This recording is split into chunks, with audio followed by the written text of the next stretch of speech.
Terrible, ¿eh? Esto tiene una carga. Yo creo que aquí lo que hay es una impregnación tremenda de todo lo que ocurrió. Hay un olor especialísimo y es un olor a pólvora y a sangre. Se oyen gritos por todas partes. Y ahí, en esa torre, ahí es un lugar terrible. No, a los caídos. Pues esto es terrible. Hay gente caída en el suelo. Por aquí no voy a seguir, porque hay una carga muy fuerte. Bueno, me quiero ir de aquí.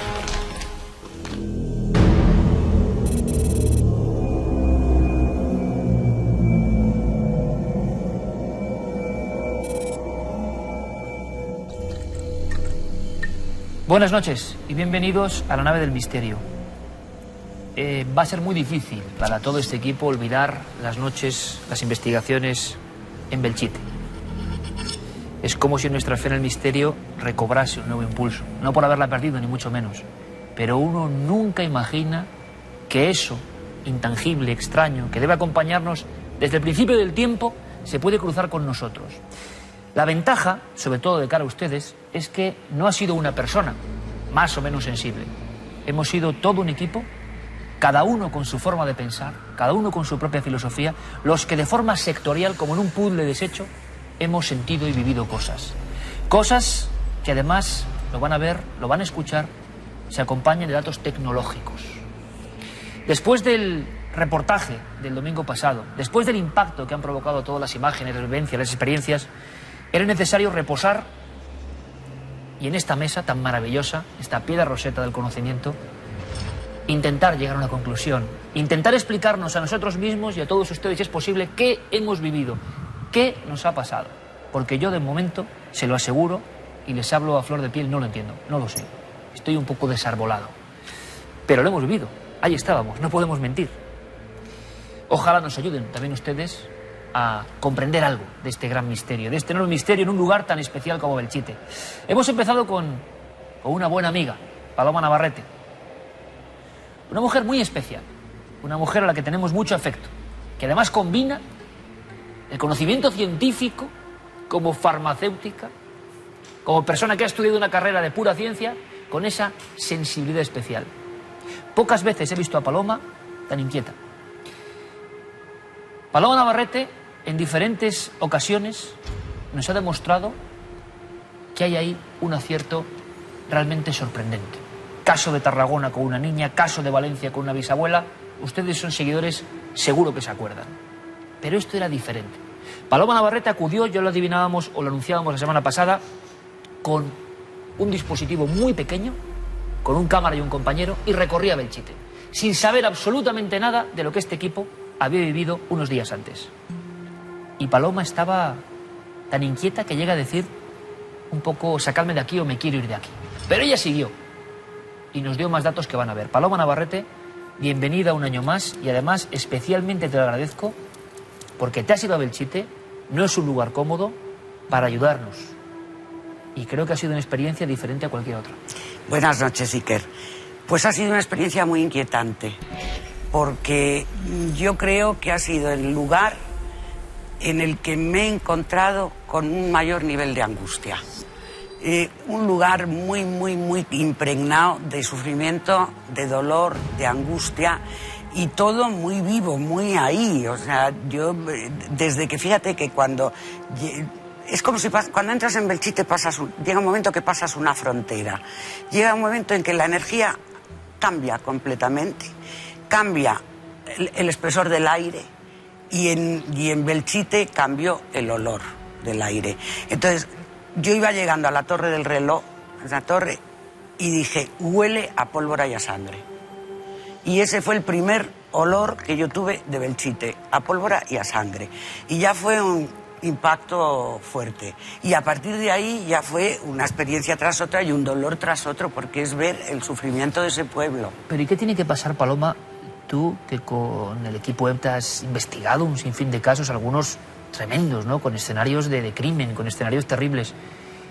¿Qué pasa en cierto momento de la noche cuando vas con nuestros compañeros, con Guillermo y con Marcos Macarro, y llegas a decir, que no te lo he escuchado nunca, quiero irme de aquí. ¿Por qué? Pues fíjate, eso yo creo que fue cuando íbamos por la calle Mayor y llegamos a un sitio que era como un cementerio, había muertos, había enterramientos, ¿no? Y entonces era tal la sensación de muerte ahí, que yo les dije, yo no subo, porque había unas escaleras, yo aquí no subo, yo me quiero ir. Y luego ya me entró la sensatez y pregunté, ¿el resto del equipo subió? Y me dijeron, sí. Dije, bueno, entonces, a ver, yo soy un profesional, subiré también. Entonces subía yo esas escaleras y en el borde de las escaleras yo oía respiraciones, respirar.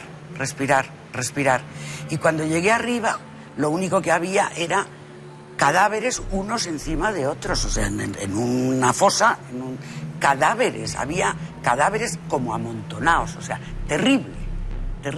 Y todo eso, lo que despedía aquello era dolor. Hay un momento en que Paloma focaliza o localiza un lugar que, curiosamente, es el que todos, lo vieron el domingo pasado, identificábamos como el más extraño o el núcleo donde pasan estas cosas, no sabemos explicarlo. Ustedes recordarán, yo creo que es una de las imágenes más potentes de nuestro trabajo allí, a Javier Pérez Campos en solitario, viviendo una escena que parece imposible. Ve una luz, ve una sombra, ve unos pasos. Bueno, pues van a comprobar ahora, en un clip de apenas un par de minutos, es sorprendente lo que le ocurre a Paloma. Paloma se sienta en el mismo sitio y percibe, vive una serie de cosas. La coincidencia es sencillamente asombrosa.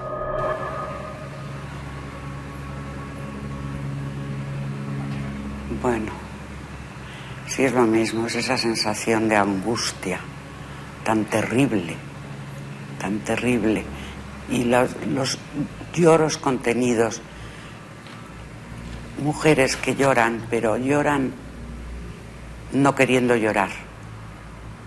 Hay una mujer en un banco cerca del altar, es una mujer anciana y reza el rosario en alto. Reza el rosario en alto y gime. No hay hombres, mujeres y niños. Y suena una campana.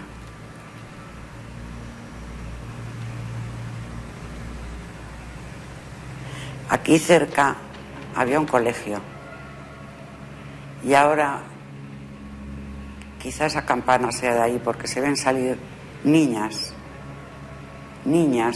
gritando y riendo de ese colegio. Eso es una escena, pero debe ser de otro momento de este pueblo.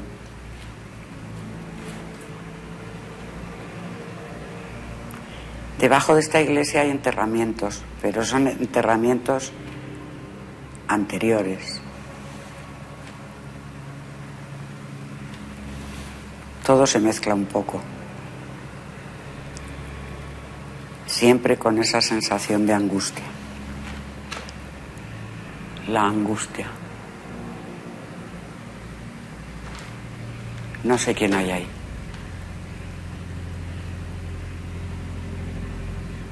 Ahí en el fondo hay una pequeña luz que parpadea. Es una luz de vela. La vela la lleva una persona que se mueve. Y la pone en una capilla lateral.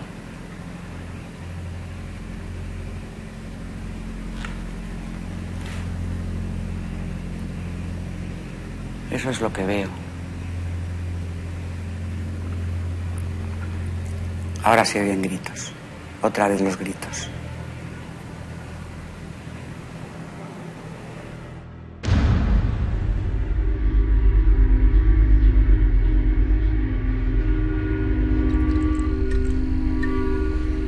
Paloma en el punto exacto. Coincidencia. Paloma, clarísimo, ¿no? Comparándolo con lo que vivió nuestro compañero. Pues es que vimos lo mismo. Hay un momento en que llegas a ver esa vela o esa luz, pero físicamente. Pero físicamente. Vamos, es más, en un momento determinado creo que le pregunté a Marcos, ¿esa luz está ahí? Y él me dijo, no hay ninguna luz. Dije, pues está. ¿Cómo era la luz? O sea, pues era una luz como que se movía y yo al final dije, esto es como una luz de vela que se mueve, por eso digo, y ahora ya la lleva, se va moviendo, alguien la lleva, porque había pasos. Déjenme que les presente a la mesa nutrida en esta noche, pero yo creo que es que merece la pena. Todos de alguna forma tenemos que ver con el misterio. Carlos Bogdanich, el que abrió la caja, año 86, y llegué a decir en un momento dado, creo que estamos siendo vigilados, ¿no? Y luego esa noche, pues nos han pasado cosas que luego con un compañero que les voy a presentar de este equipo analizaremos de forma sonora. Carlos Bogdanich, querido amigo. Buenas noches a todos. Buenas noches. ¿Por qué esta noche? ¿Por qué nos pasó esa noche? Yo creo que le hemos dado todo muchas vueltas, ¿no? Sí, fue una noche muy especial, en todos los sentidos, ¿eh? Porque volver a ese sitio, siempre que vuelves, notas cosas que te rememoran. Si has estado antes, te rememoran lo que has vivido antes. Pero yo creo que no hay ninguna persona que pase por Belchite y no se lleve de ahí una sensación más o menos extraña o más o menos profunda. El sitio lo impone. Y en el año 86, coincidiendo con esa luna nueva, en octubre del 86, pues sucedieron muchas cosas. Pero el día que estuvimos con tu buen equipo de trabajo, pues lo pasamos sensacionalmente bien mal, porque hay unas cosas que pasan ahí, que sientes y que vives y vivencias, que desde luego explicarlo con palabras a veces es muy difícil. Carlos Bogdanich, ni más ni menos, 25 años después, en este lugar concreto, donde ya hay alguna sorpresa, quizá explicable. Vamos a hacer la prueba, tú te comunicas con nosotros. Sí, correcto. Adelante. Gracias, Carlos.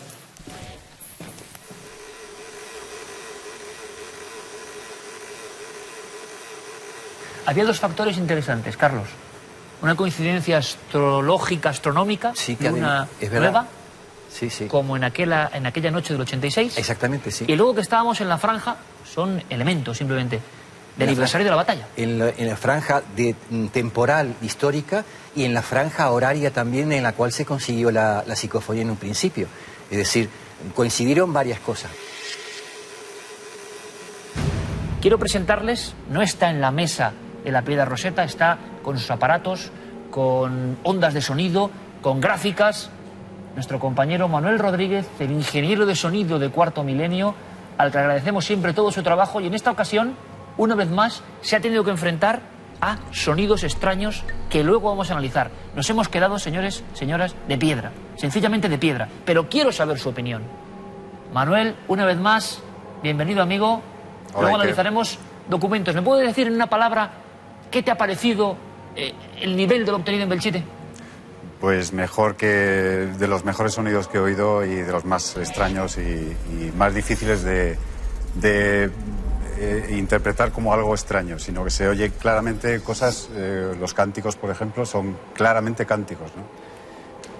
Manuel, ahora analizaremos, ¿te parece? Gracias por toda tu ayuda. Joaquín Abenza, amigo hace muchísimos años, también ingeniero, aunque en otro término científico, hombre absolutamente responsable, serio, y que a mí, se lo voy a confesar, me dio un zapatazo increíble, porque yo no sabía que él, una semana antes, y esto es alucinante, había vivido otros acontecimientos que luego nos contará. Joaquín, bienvenido, gracias, buenas noches. Buenas noches, muchas gracias. Carmen no hace falta que la presente, evidentemente, ahí estaba. Hicimos una experiencia sensitiva con los perros que no salió, creíamos que ellos podían detectar algo, mostrarse de forma extraña, como siempre se ha contado. Sin embargo, como bien ha dicho el buen amigo Carlos Bogdanich, nos llevamos otro tipo de sorpresas que son difíciles hasta de contar. Buenas noches. Hola, buenas noches. Sí, porque además solemos ir a estos sitios a que nunca nos pase nada. Nosotros vamos con la actitud de investigar. Si pasa, pues está bien que se graben los diferentes medios técnicos, pero nuestra experiencia a lo largo de todos estos años de Cuarto Milenio, nuestra experiencia anterior, es que cuando el investigador va al sitio, el fenómeno parece que se escabulle. Pues en este caso no ha sido así. En este caso el equipo, yo misma, he vivido fenómenos extraños que ni yo misma ahora mismo comprendo, Iker, que no puedo explicar, y que cuando he visto la experiencia de Paloma me he quedado sobrecogida. Y lo vamos a contar. es que toda la vida hemos contado lo que nos ha pasado y creo que ya nos conocen y que nunca nos había ocurrido algo a tanta gente. Siempre una voz, una psicofonía, una luz, pequeñas píldoras de magia en más de 1000 reportajes. Un 5%, un 3%, pero esto nos ha sobrepasado. Javi Pérez Campos, el que faltaba en esta mesa porque lo pasó. Yo cuando le di a Javi en la experiencia de... que luego hubo otra con Carlos Bogdanich y la vamos a contar. En la experiencia de aislamiento que se le ocurrió a nuestro compañero Sergio, aislar a alguien y ver qué siente, simplemente para ver si identificaba algunos sonidos naturales. Se convirtió en otra cosa. Estaba transfigurado. Y he visto en alguna ocasión esa mirada. La mirada de una persona que ha visto algo que no entiende. Javi, buenas noches, compañero. Buenas noches, Iker. Cuando tú ves lo que Paloma después describe sentada ella donde tú estabas, ¿cómo se te queda el cuerpo? Yo estoy ahora mismo con el corazón en un puño prácticamente, y es cierto, porque es que hasta los gestos que hace Paloma de girarse hacia un lado, mira hacia los puntos exactos donde estaba mirando yo, y me deja... es una experiencia que me ha dejado un poco sobrepasado, ¿no? Porque realmente es que no había nadie allí.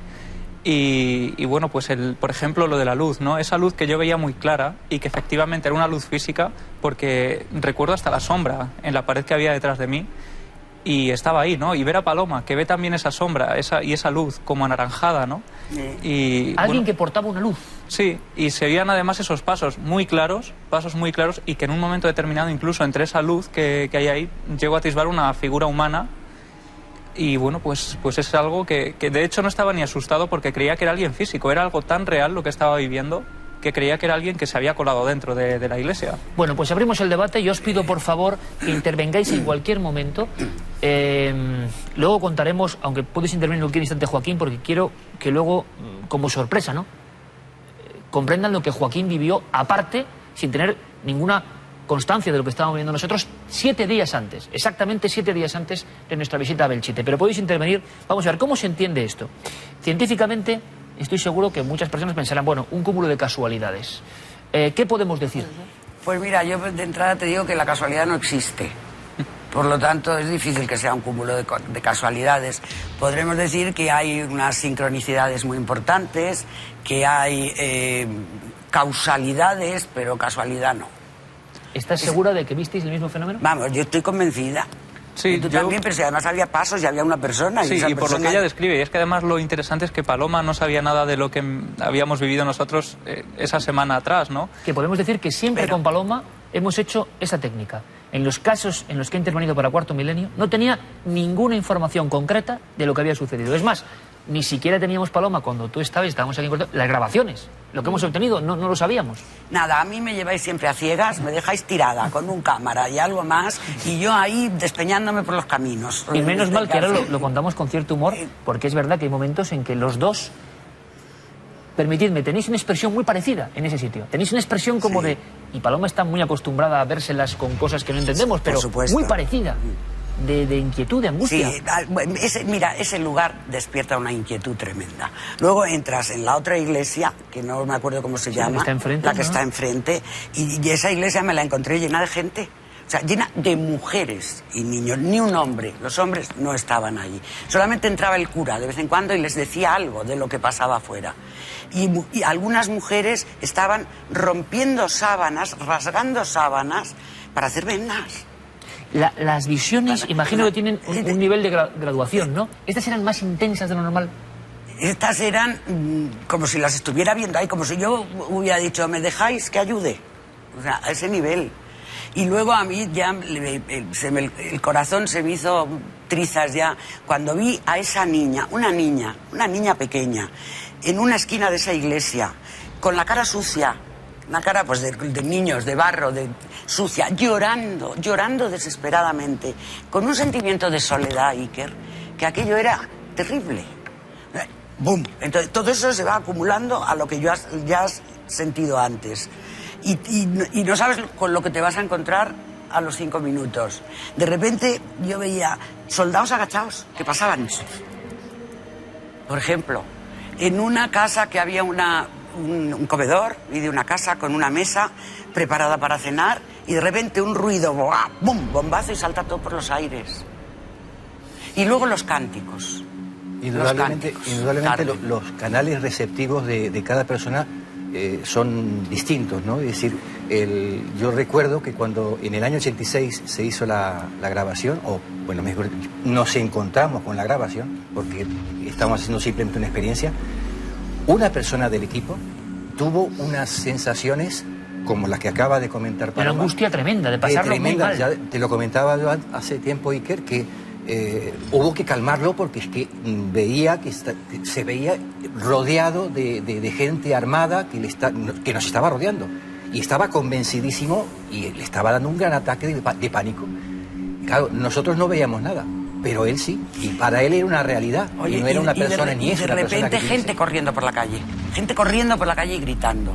También, que me rodeaban. Yo creo que todo eso es impregnación. O sea, yo no creo que esa gente estuviera ahora corriendo por la calle, pero es tal el nivel de emoción vivido allí, de sentimientos y emociones, que eso se ha quedado. Si me permitís, hay una cosa que me llama mucho la atención en este Belchite. Yo no conocía Belchite, lo descubrí, lo conocía lógicamente porque es una gran, es una puntada en la parapsicología, gracias a Carlos, por supuesto, y por esa gran psicofonía que ha pasado la historia, se lo decía antes. Pero a mí lo que me llama la atención de Belchite es que pues, personas absolutamente normales y corrientes, que no tenemos esa capacidad sensitiva que tiene Paloma, pues llegamos allí en un momento dado y nos pasan cosas que tú has leído que le pasa precisamente a los que tienen esa capacidad. Exactamente. Yo, como muchos de los que estamos aquí, llevamos muchos años en esto, hemos entrevistado a mucha gente que le han pasado cosas parecidas y siempre nos sorprende y nos llama la atención de cómo puede una persona percibir algo que, aunque sea una energía que queda grabada en el ambiente, qué mecanismos hay en la mente humana o en algunos, incluso, no sé, órganos sensores del cuerpo humano para percibir eso, ¿no?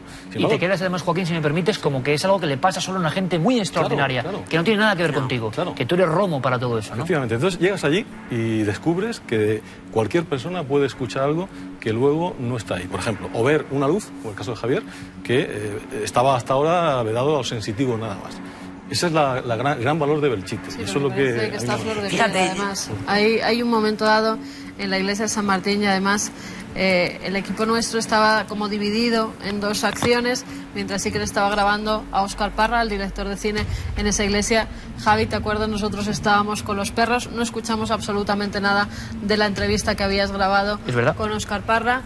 Cuando vamos a hacer la experiencia con Javi, hay un momento dado en el que él está sentado, estamos preparando las cámaras, las dos night shot que estaban enfrentadas para si en algún momento ocurría algo, que se quedara grabado, que lo captaran las cámaras. Estábamos poniendo el aparataje, yo recuerdo que Javi está sentado como una especie de pollete que hay lleno de paja, y justamente al lado hay como algo redondo, un pozo redondo con un agujero.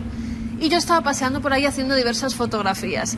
En un momento dado yo creo que alguno de vosotros ha enchufado una grabadora o alguna de las películas de la guerra que llevábamos. Pero me extrañó porque en ese momento lo que era el proyector no lo habíamos llevado a esa iglesia, lo habíamos estado utilizando en la iglesia anterior. ¿Tú piensas que alguien ha puesto un proyector? Yo pienso que alguien ha enchufado alguno de los aparatos que llevamos, pero me doy cuenta de que no son los típicos ruidos de la guerra, porque yo no escucho nada que tenga que ver con bombazos. Yo lo único que oigo, ni veo, porque yo no veo absolutamente nada. Yo siento como hay muchas mujeres y muchos niños que están como armando mucho follón en ese recinto, que hay algo ahí. Es más, me paro a mirar a ver si hay algún elemento que pueda estar emitiendo eso. Como Javi se va a quedar solo, yo en ese momento no digo absolutamente nada, porque no quiero influenciar a nuestro investigador, que además se iba a quedar completamente solo, y no quiero que él empiece a pensar que pueden pasar cosas extrañas. No es hasta después de que ya hemos recogido absolutamente todo el equipo y volvemos con todos los cacharros al coche, a la furgoneta, a guardarlos, cuando yo en un momento dado se lo comento a Iker. Iker me dice, pero si esto es lo mismo que ha vivido Javi. Es más, yo a Javi ni siquiera había escuchado lo que él había dicho, porque estaba con unos chicos que habían llegado en ese momento a Belchite, que ellos solían grabar allí psicofonías y solían ir a experimentar. Y que hablan de rezos, además, en sus grabaciones. Claro, pero yo tampoco quería que ellos intervinieran para que, en cierta forma, no pudieran estropear esa sensación, esa investigación que estaba llevando a cabo Javi. Con lo cual, no sabía lo que él había dicho, no sabía lo que habían dicho los otros, y fue en un momento dado que yo no soy especialmente sensible, al contrario, yo siempre intento buscar el lado lógico a las cosas, pero eso lo he vivido, y lo he vivido yo, y no me puede decir nadie que no se sienta, que no se viva, ¿Y qué pasa que no se cuando escuche? tú observas ahora la grabación de Paloma? ¿Qué coincidencias hay?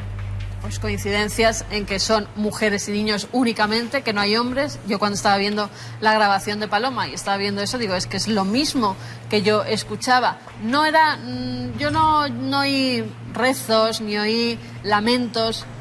Yo lo que escucho es como mucha algarabía de mujeres y de niños.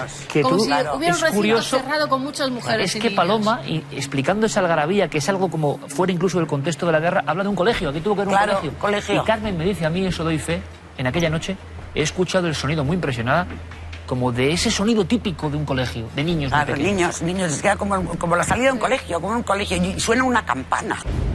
Y ahora, quizá esa campana sea de ahí, porque se ven salir niñas gritando y riendo de ese colegio. Eso es una escena, pero debe ser de otro momento de este pueblo. Hay un momento también cuando Carmen ya ha avanzado y yo salgo un poco noqueado, ¿no? Porque no sé qué ha ocurrido. Y yo te comento a ti personalmente, te digo, bueno, subjetivamente, cuando yo escuchaba esos pasos, por ese sonido y tal, lo que me ha venido a la cabeza automáticamente es un niño. Yo pensaba en un niño. Y esto te lo comenté a ti. Entonces tú me dijiste que hablara con Carmen, ¿no? Cuando hablo con Carmen y ella me cuenta que ha escuchado también sonidos como de niños y mujeres, y ya viendo a Paloma y demás, pues me parece una casualidad. Yo he tenido bastante... información de ambos, en ningún momento lo compartí y nos quedamos muy impresionados. ¿Quieren saber más? Preparando otras historias que no tienen nada que ver, que tenían que ver con el magnífico programa que nuestro amigo Joaquín hace muchísimos años lo lleva haciendo como pionero en Murcia, en Onda Regional, El Último Peldaño. Programa del que somos muy amigos y estábamos preparando una entrevista. Yo le escribo un correo electrónico a mi amigo Joaquín Abenza diciéndole: Joaquín, te contaré lo que acabamos de vivir en Belchite. Él no había recibido el correo y me llama por otra vía para preparar esa entrevista. Les estoy contando tal y como fue. Y me dice: Iker, tengo que contarte, sin haber leído el correo, lo que nos ha pasado. Digo, ¿dónde? En Belchite. Claro, esa cara que yo pongo tantas veces se reproduce. Y digo, ¿cómo que en Belchite? Sí, nunca había estado en Belchite. 7 días antes de nosotros. Y Joaquín me cuentas una historia que ya a mí personalmente me deja cao. No había ningún tipo de conexión y ni siquiera sabías nada de lo que nos había ocurrido nosotros en Belchite. Cuéntanos, Joaquín, te escuchamos. Sí, pues la verdad es que tampoco yo tenía previsto ir a Belchite. Es decir, un viaje por Aragón, hace mucho tiempo que tenía intención de hacerlo, y bueno, lógicamente pues encontramos que está ahí Belchite y lo queremos ver, ¿no? Y vamos pues mi familia y yo, y nos acercamos pues en plan absolutamente turístico. Es por la tarde, ni siquiera es por la noche. No, era por la mañana, eran las 11 y poco de la mañana. Llegamos, nos desplazamos de Zaragoza, que estábamos allí en un hotel, vamos a Belchite porque yo quería enseñarle a mis hijos. Mira, esto es un sitio donde ha pasado una cosa histórica y al mismo tiempo hay también fenómenos paranormales, que ambas cosas nos interesan, ¿no?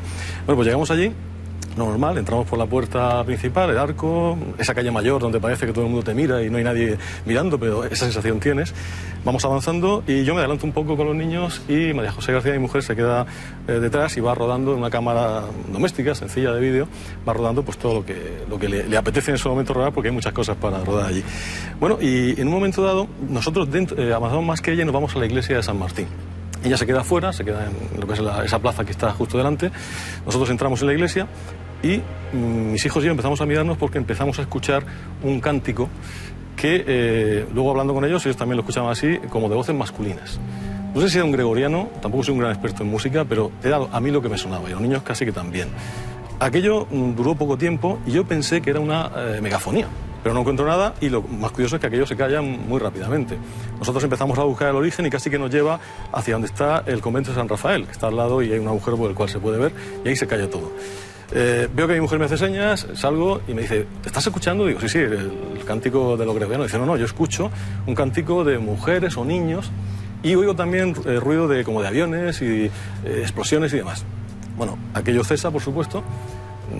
Empiezo a pensar que, bueno, pues será megafonía, vamos a ver si encontramos algún tipo de dispositivo, no lo encontramos.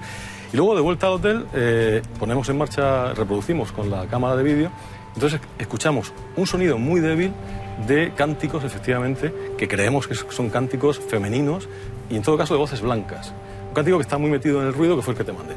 Pues si os parece, con la ayuda de Manuel Rodríguez, vamos a escuchar tan solo 4 fragmentos de los muchos que se han grabado de lo que pasó en esas noches. Vamos a hacerlo en estos mismos instantes con nuestro compañero Manuel Rodríguez, aquí con todo su equipo. Manuel, Hola, Iker. Gracias. Buenas noches de nuevo. Unas gráficas, unos sonidos, unas voces que tú decías en un principio que te han sorprendido. Y eso que has analizado unas cuantas en la historia de Cuarto Milenio ya, ¿no? Sí, ya llevo unas cuantas. Sí.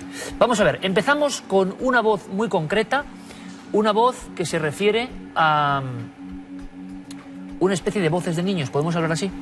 Sí, son unas voces que se oyen después de un golpe. Se oye una sobre el golpe y luego se oye otra un poco más lejana, que la he amplificado bien para que se entienda, y parece que dice algo así como Javi, o una llamada a alguien. Pero si quieres, la escuchamos del tirón, Manuel, y ahora comentamos. Venga. Vamos allá.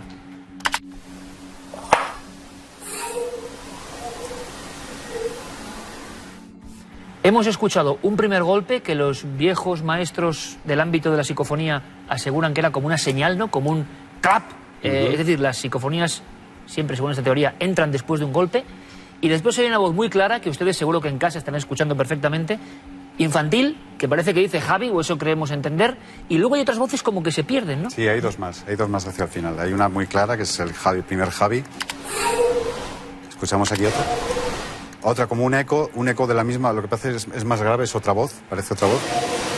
Y aquí hay otra final, que es como el eco de la segunda, pero más alejado. Una cosa, Manuel, importante, vamos a escucharla de nuevo entera, y antes de eso, por vez primera, yo he escuchado ese Javi, llámenlo en sugestión lo que ustedes quieran, luego nuestros compañeros dirán, pero sí que oigo esa segunda voz que parece que dice ayuda, o ayúdame. Bueno, volvemos a escuchar. Sí.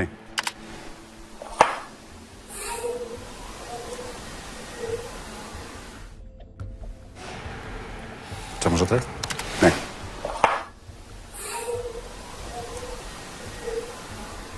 Esta grabación se obtiene en el instante en que Javier Pérez Campos, nuestro compañero, está en el proceso de aislamiento. El mismo lugar donde parte del equipo siente ciertas cosas, el mismo lugar que el director de cine Óscar Parra identifica porque él tiene familiares que lucharon en Belchite como el entorno donde se dejaban los cadáveres, el mismo lugar donde Paloma Navarrete luego describe voces infantiles.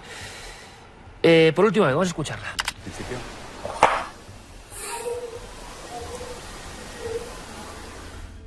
Sí, son 3 golpes de voz clarísimos. Clarísimos. Voz. Sí, hay acompañado de una respiración, que me imagino que es de la persona que está grabando. Está muy amplificado, con lo cual cualquier ruido de la persona que está ahí.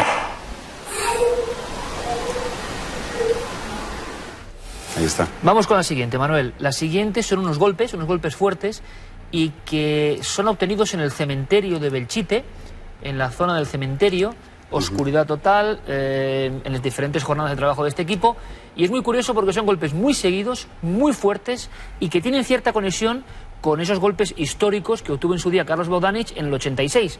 Yo no sé si bombazos, golpes contra chapa, pero en calma absoluta, en oscuridad absoluta, se graba lo que vamos a escuchar. Y rítmicos. Rítmicos. Ahora me lo cuentas, Sí, Manuel. totalmente a tiempo.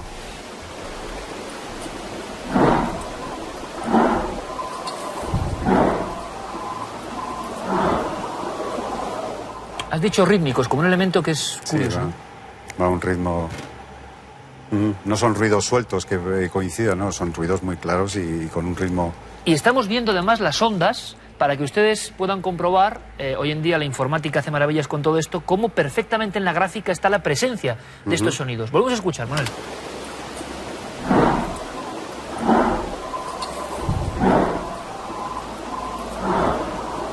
Incluso se parecen esos primeros bombazos del 86. Están ahí, están clarísimos. Pues seguimos, si te parece, con la siguiente, que parece un avión, un motor que sobrevuela, y este es otro viejo clásico. Escuchamos.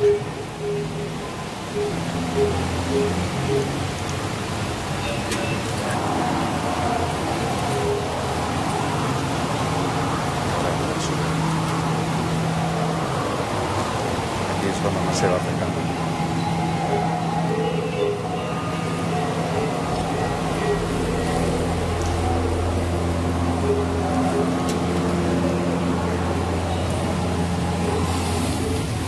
Te voy a filtrar un poco la parte final para que se oye perfectamente. Voy a filtrar un poquito así.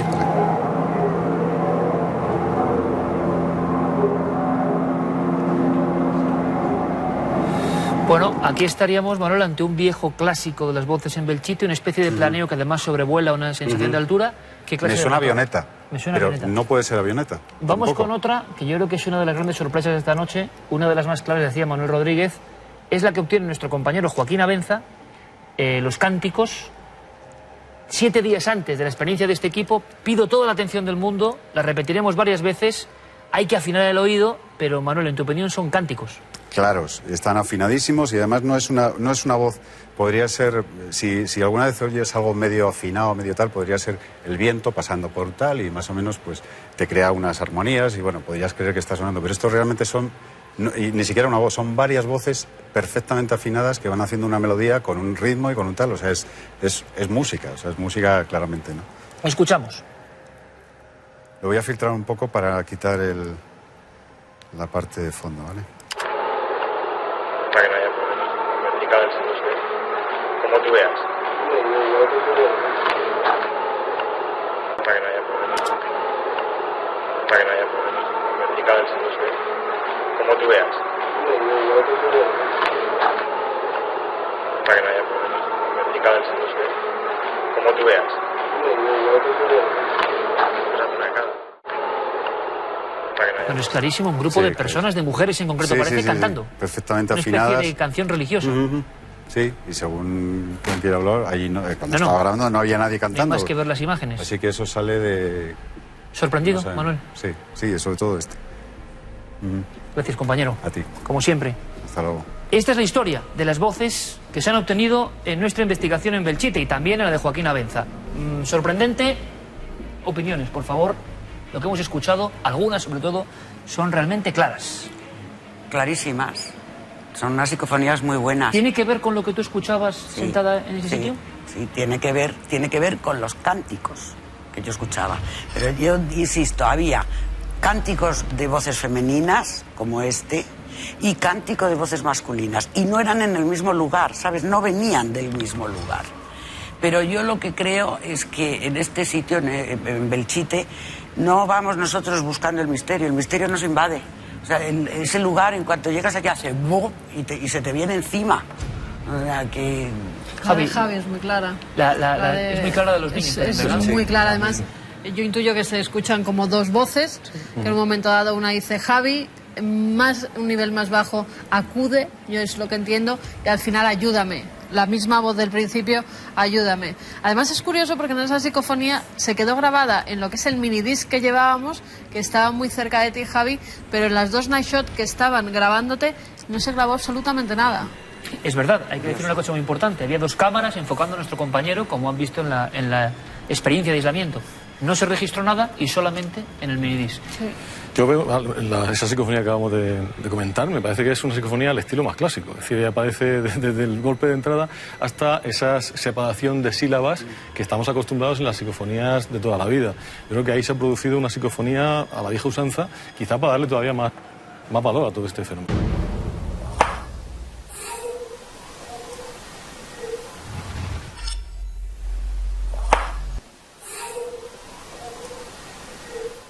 Hay que recalcar que era en ese momento en que tú estabas viendo una serie de elementos, no tiene nada que ver con tu voz. Sí, porque además en ese audio se escucha parte de mi respiración, porque yo estoy ya oyendo esos pasos, ¿no?, como delante de mí, y yo estoy bastante mosqueado en ese momento. Pasos que se graban también, sí, que tenemos. Se graban durante toda la grabación. Y bueno, sí que es cierto que a mí es una de las que personalmente más me llama la atención porque parece que dice mi nombre justo en el momento en el que yo estaba ahí, ¿no? Sí. Y todas las psicofonías o las principales que se graban en Belchite son aviones, disparos, ¿no?, golpes, como si hubiera un eco, ¿no?, lejano que todavía se capta, pero es que esa parece como interactuar de alguna manera, porque llega a decir mi nombre. No solo eso, sino que, y lo van a escuchar, Javi está sentado en esa piedra. Solo, no hay cámaras. Las 2 cámaras son las cámaras de night shot situadas en 2 trípodes. Yo estaba pensando eso ahora. Y se escuchan los pasos. O había alguien físicamente con esa voz de niño. ¿A qué estamos asistiendo? Yo lanzo una última pregunta. Llegados a este punto, y no es normal, un equipo de televisión con colaboradores, cada uno con su forma de pensar, en diferentes momentos, con la posterior intervención de Paloma, vemos que hay un mosaico de cosas. Bien, y la gran pregunta, y quizá ustedes nos puedan ayudar, nos puedan sugerir cosas desde un punto de vista multidisciplinar, que sería muy interesante. Aquí está muy claro, cartas sobre la mesa. Señores científicos, señores investigadores, propóngannos, porque la gran duda es, ¿qué hacemos ahora en Belchite? Sabemos que ahí hay algo que no comprendemos de momento, que buscaremos una explicación si la hay o no. Sabemos evidentemente que, por desgracia, y pido respeto para Belchite, porque también nos pasa eso, tenemos esa espada de Damocles, mostramos un sitio o le damos más eco y seguro que hay oleadas de gente, pues igual el pueblo de Belchite puede poner algún término para que desde luego la gente, sabemos que la gente de Cuarto Milenio es la más respetuosa del mundo, pero es verdad que a veces llega gente que luego... Sobre todo porque nosotros acudimos con permisos. Exacto, claro. pero sabes lo que pasa. El ayuntamiento, que es quien te tiene que dar permiso, el pueblo nuevo de Belchite, su alcalde es quien te tiene que dar una serie de permisos para poder estar allí por la noche. Y por favor, que eso es un trozo de historia, respetemos, porque el tema del vandalismo, lo hemos comentado con Joaquín, con estos temas es tremendo. Bien, ¿qué se puede hacer? Llevar un medium. Llevar un medium, ir con un medium. ¿Pero qué diferencia hay entre lo que hace un medium, entre comillas, Paloma, y lo que tú has vivido? A ver, yo creo que un medium lo hace como un medium de incorporación. Y entonces yo creo que llevar un medium de repente puede conectar con alguien en concreto de allí que nos cuente en directo lo que ese alguien que se llama... A mí hubo un herido que me dijo, me llamo Ángel Pérez, por ejemplo. Bueno, pues esa entidad, ese espíritu, lo que sea, hable y cuente cosas que luego sean comprobables. Un circo de energía, diría yo. Es decir, porque me parece interesante el planteamiento de Paloma, pero de alguna manera, sin llegar a hacerlo, sí ha habido ya, de forma independiente, ese tipo de experiencias. Es decir, lo que decíamos, Paloma, antes, el fenómeno está ahí, se nos viene encima. En cuanto tú llegas ahí, se nos viene encima. Entonces, una cadena energética, psíquica, de personas que hayan estado en contacto o que tengan esa capacidad de unir esas fuerzas y al mismo tiempo realizarlo con psicofonía al unísono de que se sienta la experiencia, yo creo que sería realmente el colofón al mundo dimensional o tridimensional o cuadridimensional de Belchite. Porque nos encontramos, Carlos, querido amigo, con esa especie como de impotencia, voy a decirlo, ¿no? Vemos que hay indicios de algo que nos sorprende y sin embargo no sabemos cómo atraparlo, cómo envolverlo, cómo presentárselo a la gente. ¿Qué nos quieren decir estas voces de Belchite? ¿Qué han vivido nuestros amigos? Nos quedamos, pues eso, en las fronteras. Lo que sí les propongo es, primero, que planteen cuestiones, qué podemos hacer y que volveremos. Sin duda, no sé cuándo ni cómo, pero este equipo volverá para intentar entrevistar, para intentar saber más, para ahondar en ese misterio. Ha sido un auténtico honor y un placer, por encima de todo, vivir con vosotros, especialmente con vosotros. Así ha sido y así ha tocado por algo esta experiencia importante para nuestra vida. Carlos Bogdanich, querido amigo, gracias. A vosotros. Hasta la próxima. Gracias. Hasta la próxima. Joaquín Abenza, gracias como siempre, amigo. Gracias, Iker. Javier Pérez Campos, hasta la próxima, compañero. Gracias, volvemos pronto. Paloma, una vez más, muchísimas gracias. Qué entrega, de verdad, qué entusiasmo. Y gracias por ayudarnos a ver con otros ojos. Gracias. De nada, Iker. Gracias a vosotros por llamarme, porque a mí lo del misterio me apasiona, ya lo sabes. Y a todos, y a todos. Y ahora además como con nuevos bríos, ¿no? Esto es importante para todos y seguro, yo lo he comentado en alguna ocasión, nuestra temporada estará teñida por esta emoción. Ojalá sepamos más. Ayúdennos. Hay vías de contacto fundamentales para ponerse en contacto en este programa. Gracias a todos. Continuar la investigación. Esto es lo que hemos obtenido. Carmen, vámonos con imágenes. Sí. Vamos con imágenes también de otro tiempo. Bueno, vamos a ver con qué nos sorprenden las imágenes de espectadores.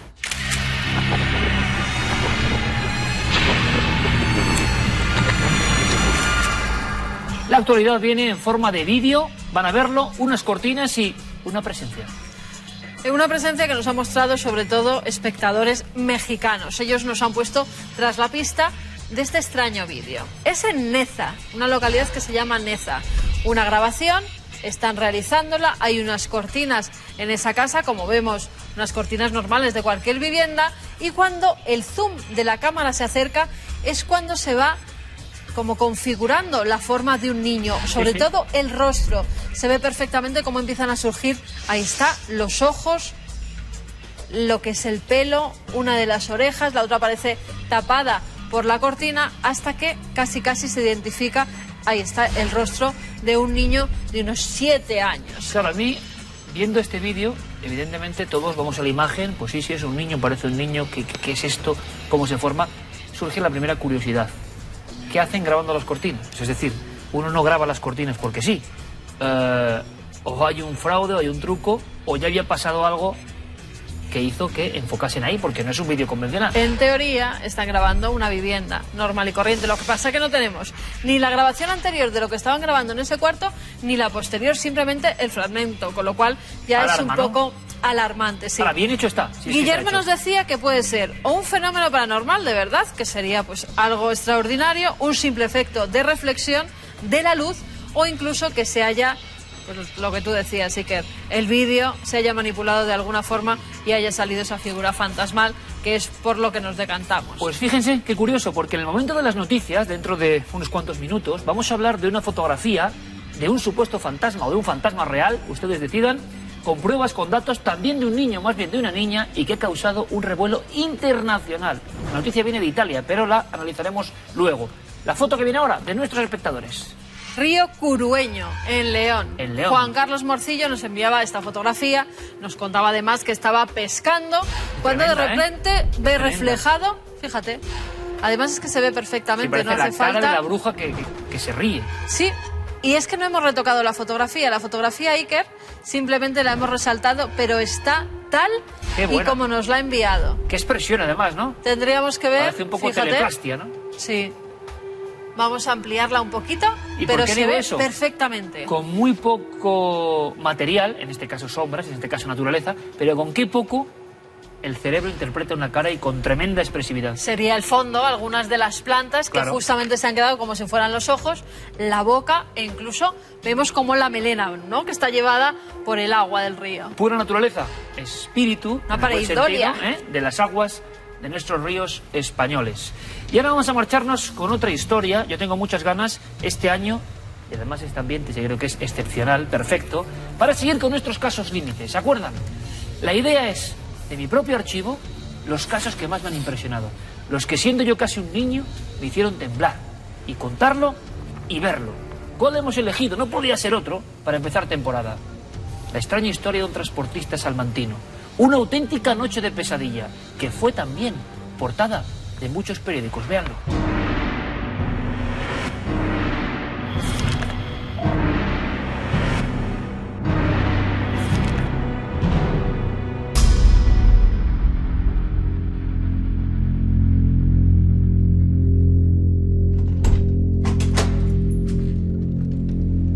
Qué mejor lugar que este despacho, donde guardo viejas historias, para encontrarnos cara a cara con los casos límite.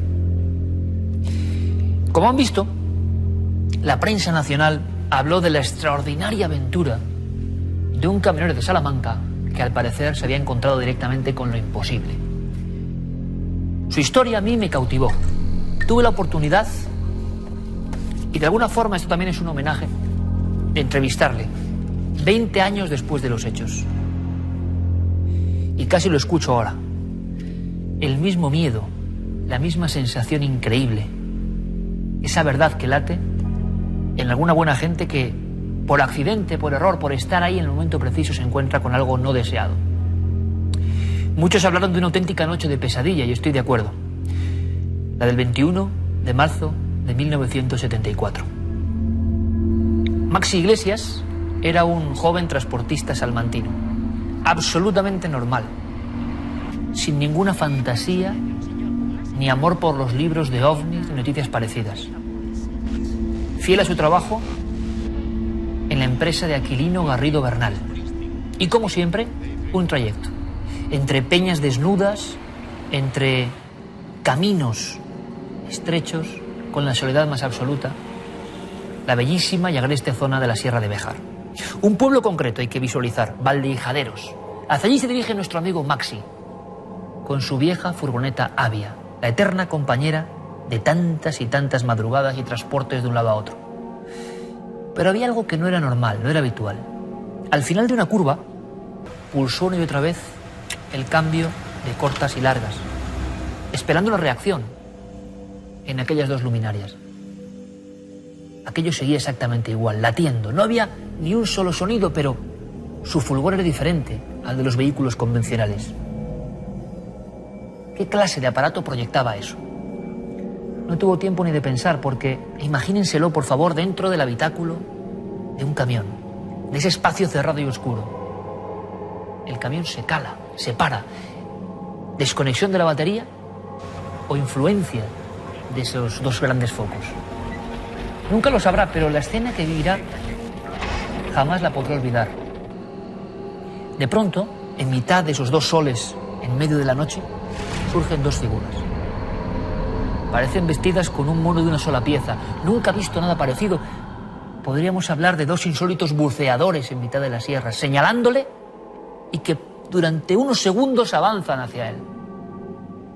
Entonces Maxi sentirá por vez primera galopar el miedo dentro de sí. Por fortuna, para él, en un instante aquellos seres desaparecen, se volatilizan, se disuelven. De nuevo, solo aquellos dos focos. Acto seguido, el motor de arranque vuelve a sonar. Y para Maxi es una canción celestial. Le permite salir de allí huyendo. Las luces, como dejándole pasar, como perdonándole, se elevan y entonces el camionero valiente atraviesa a toda velocidad esa zona que para él ya representaba cierto peligro. Aquella noche Maxi no pudo pegar ojo. Y creo que es normal. Imagínense, cualquiera de nosotros en esa situación. Él sabía que en ese punto concreto del camino alguien le estaba esperando. Pensó en muchas cosas y tuvo extrañas sensaciones. En su humilde pensión, sentado en la cama, casi imaginó la presencia de aquellas figuras. ¿Quiénes eran? Al día siguiente, lo que es el destino y lo que es el trabajo. Maxi y su avia vuelven a coincidir hacia las 11:15 de la noche en el mismo punto del camino. Y como si este delirio, este absurdo se repitiese de nuevo, los dos focos. En esta ocasión casi no tuvo tiempo de nada. Y de nuevo, como una señal nefasta, el motor que se viene abajo, que no funciona. Y también, como en otra imagen que él no ha preparado, que le sorprende, no dos sino cuatro figuras, idénticas, el conductor, y prácticamente echarse como alma que lleva el diablo campo a través. Y hay que imaginar, y yo muchas veces lo he hecho, amigos, la carrera de este joven en la oscuridad de ese bosque, con esos cuatro individuos detrás. Oye pasos, grandes zancadas e incluso la respiración de alguien muy poderoso, de alguien que no parece humano. Maxi, en ese galope, huyendo del miedo, recorrerá kilómetro y medio. Tenía cierta ventaja, pero ve cómo esta se va acortando. Los gigantes, poco menos que lo siente ya a su espalda. Entonces ve la salvación en una especie de pequeña zanja llena de barro. El último clavo al que aferrarse. Se lanza de cabeza. Tiene que desaparecer. Y Maxi me contó que incluso uno de los seres, entre los arbustos, entre los árboles, pasó muy cerca, escuchó ese vaho, ese hálito y esos pasos casi encima de su cabeza. Pero él no se movió, como una estatua. Quizás se jugaba la vida. Pasó más de una hora, silencio completo. Maxi se reincorpora. Parece que esos seres se han marchado. Y entonces, volviendo casi a gatas a la carretera, empapado, lleno de barro, descubre que están allí, junto a la camioneta. Pero están haciendo algo extraño. Están como rascando tierra de los laterales. E incluso él llega a informar y llega a dibujar ante la comandancia de la Guardia Civil de Béjar cómo manejan unos instrumentos que jamás había visto. Una especie de herradura y una especie de T que clavan en la tierra y con ella extraen. ¿Por qué? ¿Qué sentido tiene todo esto? Después desaparecen. Y cuando desaparecen, de nuevo el terror. De nuevo la sensación de que pueden estar a su espalda, de que pueden echarse encima. ¿Qué hacer? ¿Cómo salir de allí? Maxi corre hacia la furgoneta, desesperado, y casi me lo imagino rezando para que el motor arranque. Y arranca, pero antes se da cuenta de que hay cosas extrañas. Cree que alguien, alguno de esos seres ha podido entrar dentro de lo que es el furgón. Por fortuna no hay nadie. Sale de allí como alma que lleva el diablo. Y de nuevo por segunda noche, las dos luminarias que le dejan pasar. Un acto absurdo, lo sé, un delirio completo. Para la inmensa mayoría una fantasía. Maxi durante muchas noches no pudo conciliar el sueño. Al día siguiente, la Guardia Civil le obligó a acudir al lugar para levantar acta. Allí estaban los rascones. En viejas revistas de la ufología científica como Stendek se recoge otra foto que dio la vuelta a España. Con su mono de trabajo enfundado en él, Maxi Iglesias señala las marcas todavía frescas de ese insólito trabajo de 4 seres de origen desconocido. Había diferentes huellas, pero nunca supimos nada más. Un hombre de bata blanca pasó un detector Geiger intentando ver si ahí había radioactividad. Lo que nunca supo Maxi es que el mismo día, en diferentes puntos de España, otros veían las mismas luces y tenían casi los mismos terrores. Como caso límite, un absurdo más. Maxi nos dejó, Maxi murió. Hace no mucho tiempo. Y murió con el mismo miedo, con la misma incomprensión, con la pura conciencia de haber sido protagonista de algo que no es agradable. Testigo de un caso límite. Sin duda Maxi Iglesias fue un hombre valiente, pero ahora van a ver a otro que pagó con su vida el perseguir un misterio, Jordi Magraner. Pues lo que esperamos encontrar es un homínido, son reliquias de poblaciones, digamos, de hombres prehistóricos que existen aún en esas regiones.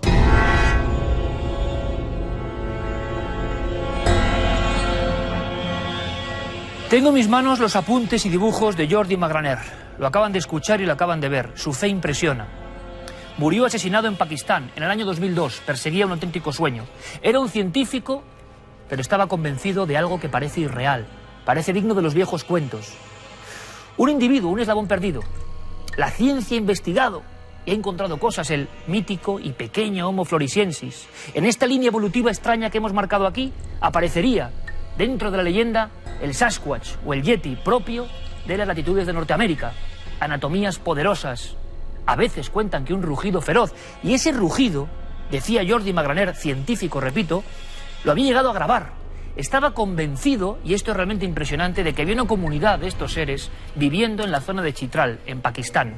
Aquí tenemos, lo ha traído Juan Villa, algo parecido, similar, quizá en tamaño, viendo los croquis de Jordi Magraner, el ALMAS, de la antigua Unión Soviética.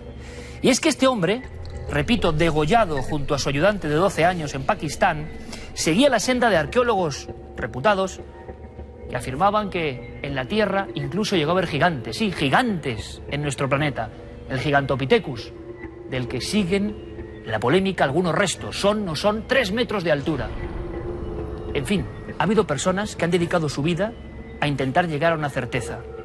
Jordi llegó a aprender incluso el idioma de las tribus de la zona de Chitral. Era un lugar tan remoto que creía que allí estaba esa familia perdida, ese eslabón.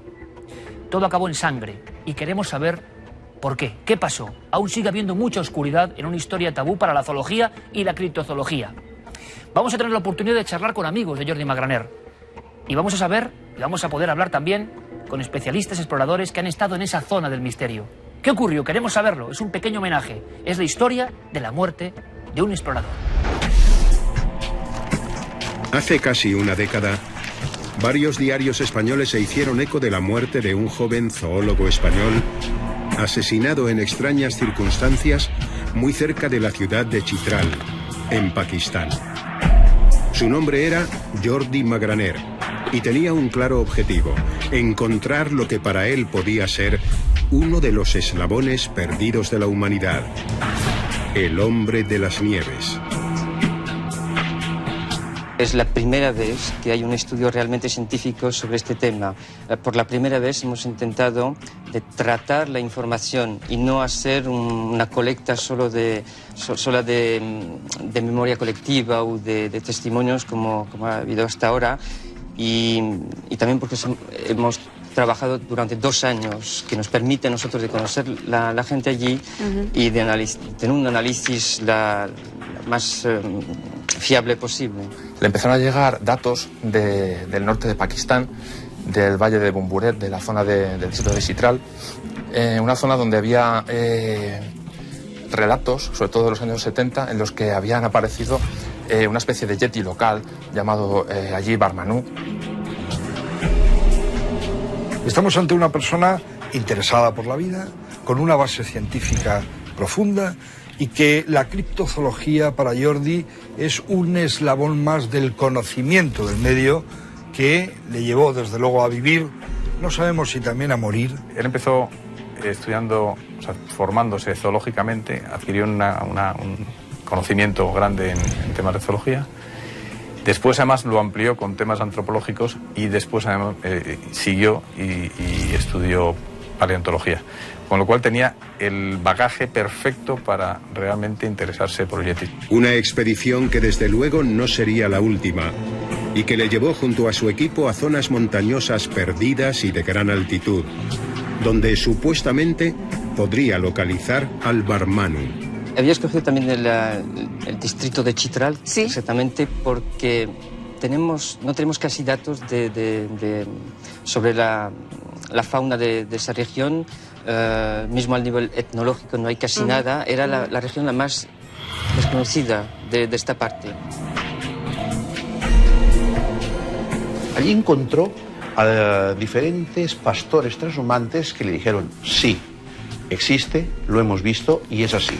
Le dibujaron. Los bocetos que consiguió Jordi eran hechos por esos pastores o bien reproducidos por él, según lo que explicaban los pastores. Siguió la búsqueda y fue encontrando huellas. De estas huellas sacó unos moldes, que eran las huellas de un bípedo. Consiguió ganarse la confianza de la gente, les contaron sus historias, él llegó en sus estancias a oír los ruidos que decían que producía Barmanu, ruidos que él como zoólogo, que era, pues no tenían explicación, no sabía qué podía ser eso, y consiguió una numerosa, digamos, recopilación de testimonios.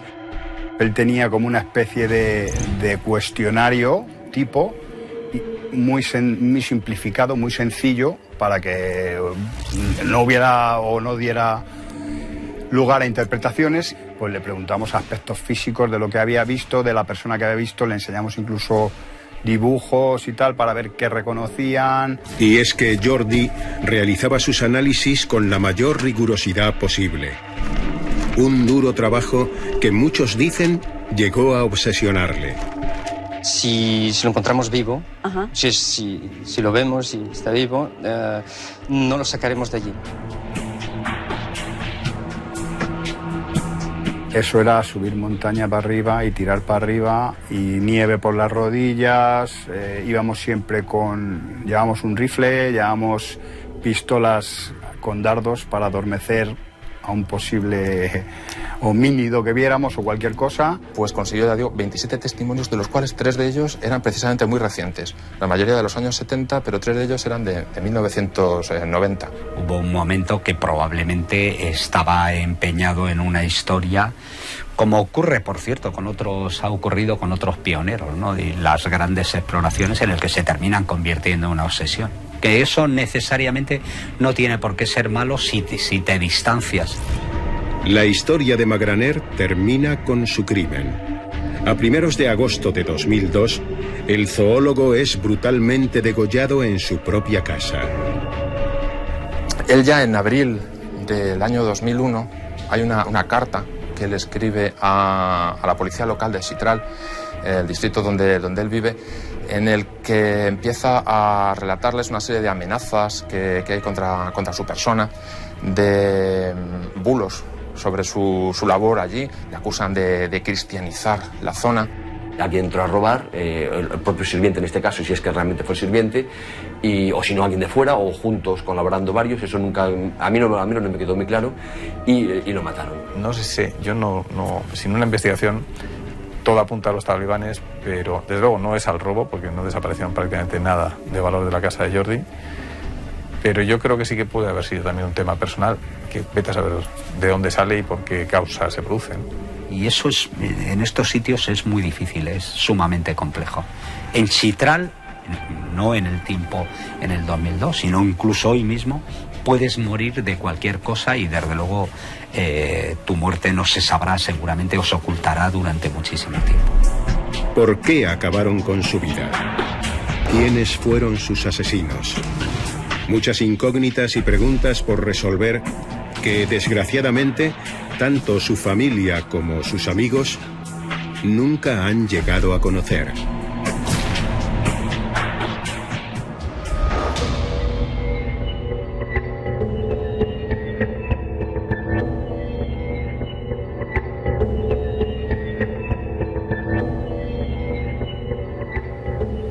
una historia triste, pero una historia que también tiene, lo decíamos, ¿no? Sueños, fe, esperanza en lograr un objetivo, y son ejemplos que contrastan mucho con la realidad actual, ¿no? Científicos, personas que dedican su vida a algo que para otros es absolutamente y oficialmente imposible. Por eso queremos también hacer un poco homenaje, ¿no?, a este tipo de espíritus que todavía están por ahí, por la alta montaña. Y por eso hemos tenido aquí la oportunidad de congregar sobre todo a dos amigos que yo creo que nos van a aportar mucha luz. Ellos también tienen algo, ¿no?, o mucho, de ese carácter. Uno de ellos es José Valcárcel, que era compañero de Jordi Magraner. Yo creo que como nosotros, un poco impresionado, ¿no?, por la fuerza de la imagen, volver a verle, yo le decía, es que ese hombre tenía fe en lo que hacía. Bienvenido, José. Muchas gracias. Gracias por estar con nosotros, te lo agradezco especialmente. Lo veíamos a Jordi Magraner, tú le conociste, creía fielmente en el Barmanú, que se dice Barmanú, sí, ¿verdad? Barmanú, efectivamente. Sí, él era un convencido, él creía en ello y trataba de encontrarlo como fuera. Para él era muy importante, me hablaba de que, bueno, como si fuera el eslabón perdido ese de que tanto se habla. Entonces, si se encontraba, pues era para sus estudios pues muy importante, lógicamente. Se ha hablado, José, de que llegó a grabar, yo no sé si a grabar o a escuchar en ciertos puntos de esas montañas el alarido, y él como zoólogo, claro, no es un cualquiera, no es escucho un alarido, que él creía que provenía de uno o varios de estos seres. Él era zoólogo y conocía los animales de esa zona porque ya había estado allí varios años. Entonces tenía unos sonidos guturales que, como él me explicaba, grabados y no pertenecían a ninguno de los animales que puede haber en la zona. Tenía también huellas y otro tipo de cosas en barro y en nieve. Entonces, es lo que tenía. No sabía de quién era porque no tenía ninguna prueba, pero sí tenía esas grabaciones, sí. Más datos importantes, José, pero creo que esto es clave para luego abrir el debate. Él hace no una expedición. No creamos que este es un hombre que anhela encontrar algo, se va una vez y lo matan. Años de exploración, aprender el lenguaje, ser aceptado por la comunidad tribal de la zona, elegir un lugar remoto, conseguir financiación. O sea, la labor de Jordi Magraner es algo que no nos podemos imaginar, y da la sensación de que se le ha hecho poca justicia, porque según tengo entendido es la primera expedición de este calibre, esa zona, en busca de un misterio, ¿no? Sí, yo creo que sí. Yo creo que se le ha hecho poca justicia. Él era muy serio con los estudios. Llevaba ya allí, cuando yo le conocí, llevaba por lo menos 4 años yendo allí todos los veranos. Y pasaba allí 6 meses. Yo fui con él a ciertas expediciones y a hacer entrevistas precisamente a gente que había visto a Barmanú. Era muy querido en la población Kalash, él sabía Kalasha, había aprendido el idioma, sabía Kovar también un poquito. Y la verdad es que dejó al margen los animales, dejó de estudiar los animales y su única meta era el Barmanú. Y viendo los dibujos de él, viendo los mapas, las gráficas, yo creo que es una historia, yo creo que José incluso ha escrito algunas cosas, yo no sé cómo nos ha hecho una novela, una historia, no sé cómo decirlo, de un investigador español que se deja la vida en esta historia y que creía fielmente, desde el punto de vista científico, en la existencia de un eslabón perdido. Imagino que ahora viendo los dibujos, viéndole a él, recuerdas muchas cosas. ¿Cuál es la imagen que te viene? Esos dibujos los enseñábamos, se los enseñábamos a los testigos para que nos dijeran cuál era el que más se parecía. ¿Estos los mostrabais? Sí. ¿Y qué os decía la gente? Algunos parecidos. Ajá. Este en concreto que está el hombre ahí. ¿Qué os decía? Pues la verdad es que rellenábamos un cuestionario muy sencillo de preguntas tipo, muy sencillas para que no hubiera lugar a errores. Entonces yo recuerdo preguntas, bueno, esto hace mucho tiempo, recuerdo preguntas como, pues, ¿cómo tenía las extremidades, largas o cortas? ¿Andaba en 2 pies o 4 pies? ¿Cómo le habían visto? Y luego se les presentaban unos dibujos que él tenía, que creo que son estos. Sí, sí. Y bueno, pues siempre señalaban más o menos al mismo. Todos coincidían en que tenía una gran papada. Todos coincidían en eso, que tenía una papada, y de ahí quizás los sonidos guturales que se han grabado. Pues yo no sabes, José Valcárcel, cómo te agradezco que estés aquí, que participes en esto, porque creo que es una vivencia excepcional, ¿no? Has recorrido muchas veces toda esa zona. Vamos a aprender más de la zona.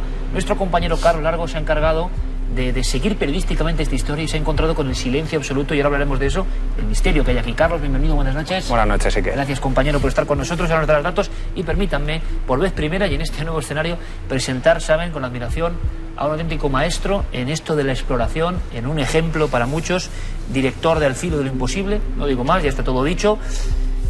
Sebastián Álvaro, compañero, buenas noches. Hola, buenas noches, Iker. Hace 15 días estabas en Pakistán y nadie como tú para radiografiarnos un poco. Nos has traído imágenes que te agradezco de verdad. Esa zona, porque no es una zona cualquiera. Donde muere Jordi Magraner, ahora entraremos en meollo de la cuestión, no es una zona cualquiera, es una zona que se ha ido convirtiendo cada vez en más peligrosa, ¿no? Sí, es la zona norte de Pakistán, es tierra de nadie, lo es hoy en día, pero lo era hace 2500 años. De hecho, hay un paso muy cerca de esta zona de Chitral por donde pasó Alejandro Magno, y fueron estas tribus fueron de las que más costó reducirlas. ¿Es gente belicosa por naturaleza? Es gente dura, belicosa, muy orgullosa de su independencia, de su valle.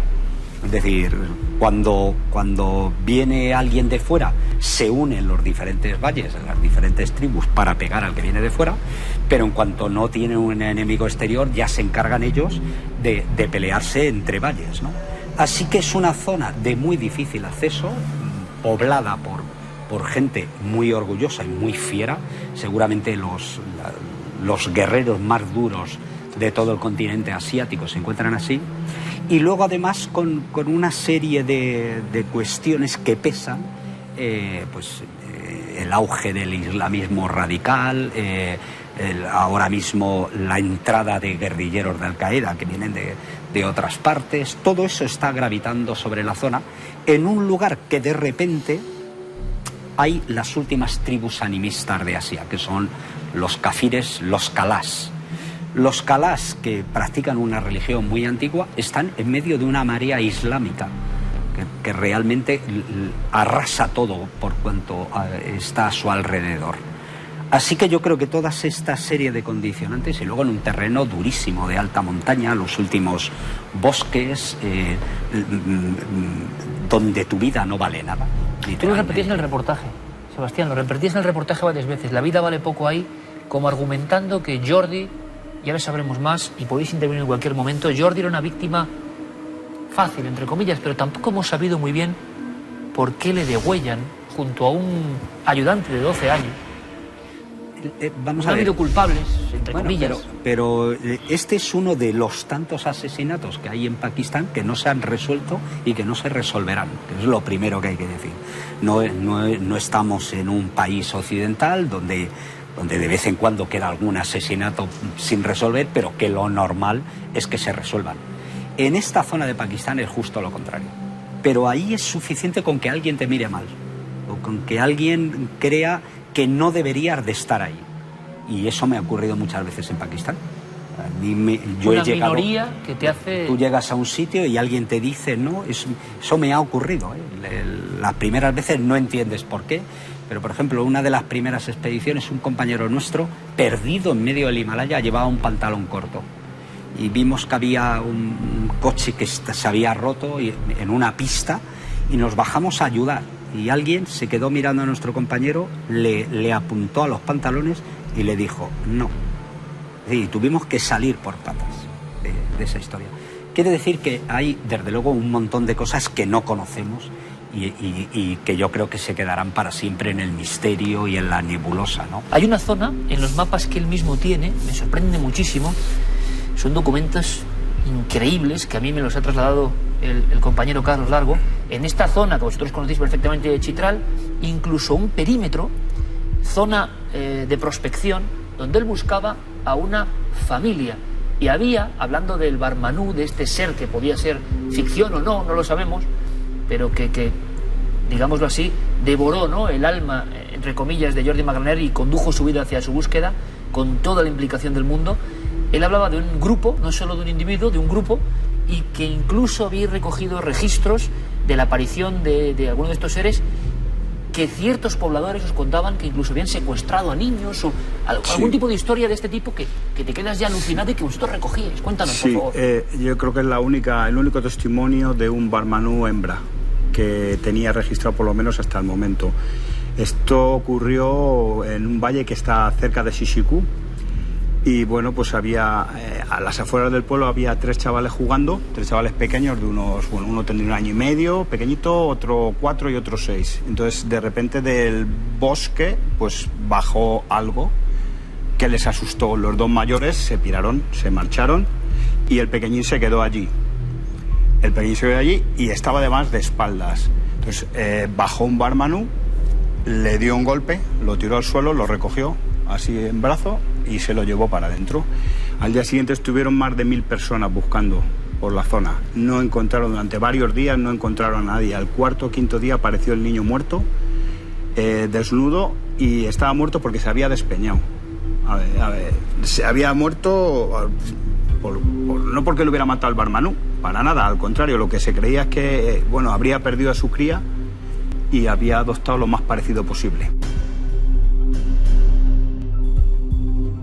¿Qué fuerza tiene este mito o lo que sea, o realidad, para que se repita, ¿no?, desde la antigüedad en diferentes culturas, en diferentes incluso generaciones de pobladores? Tienen muy claro que eso existe para ellos. ¿Qué puede ser? Bueno, primero tiene que haber un anclaje con la realidad. Tiene que haber un sustrato real, esto no es un cuento. Lógicamente, tiene que haber un anclaje con la realidad. Otra cosa es que a esa realidad, sobre todo el hombre occidental, le suma lo que llevamos encima, que son nuestros mitos, nuestras ensoñaciones. Así que hay un lugar ahí perfecto para el misterio. Y luego de cosas que desconocemos. Muchas veces las cosas que nos chocan, que abren nuestra imaginación, es precisamente el no conocer, el que se queda abierto. Lo que nos cuenta Messner es que puede ser un animal identificado, ¿no? Eso es, los últimos osos del Himalaya, de diferentes tipos, pero al que damos diferentes nombres, que hay un punto de realidad, porque los osos han bajado. El oso, por ejemplo, y el leopardo de las nieves son las dos últimas animales míticos del Himalaya. ¿Por qué? Porque no se les ve. Los leopardos son auténticos fantasmas. El leopardo de las nieves es muy difícil verlo. Yo en toda mi vida lo he visto una vez. Se mueven por las noches, solo comen aquello que cazan y por tanto se siguen moviendo en ese ámbito del misterio. Que les matan animales y por tanto ellos tienen contacto con la realidad. Ha venido un animal desconocido que ha entrado en el corral y les ha matado 10 ovejas y luego gente que se pierde, gente que sale a pastorear a 5.000 metros de altitud y se cae a un glaciar y eso se une con fantasmas que salen de los glaciares, porque hay cadáveres que, como conocemos hoy en día, que se tiran 50 años y salen perfectamente intactos en la cabecera del glaciar. Quiero decir, o sea, que todo encima hay una geografía, Sebastián, que es idónea, que es propicia, o sea, lugares. A mí un mensaje que me parece muy interesante.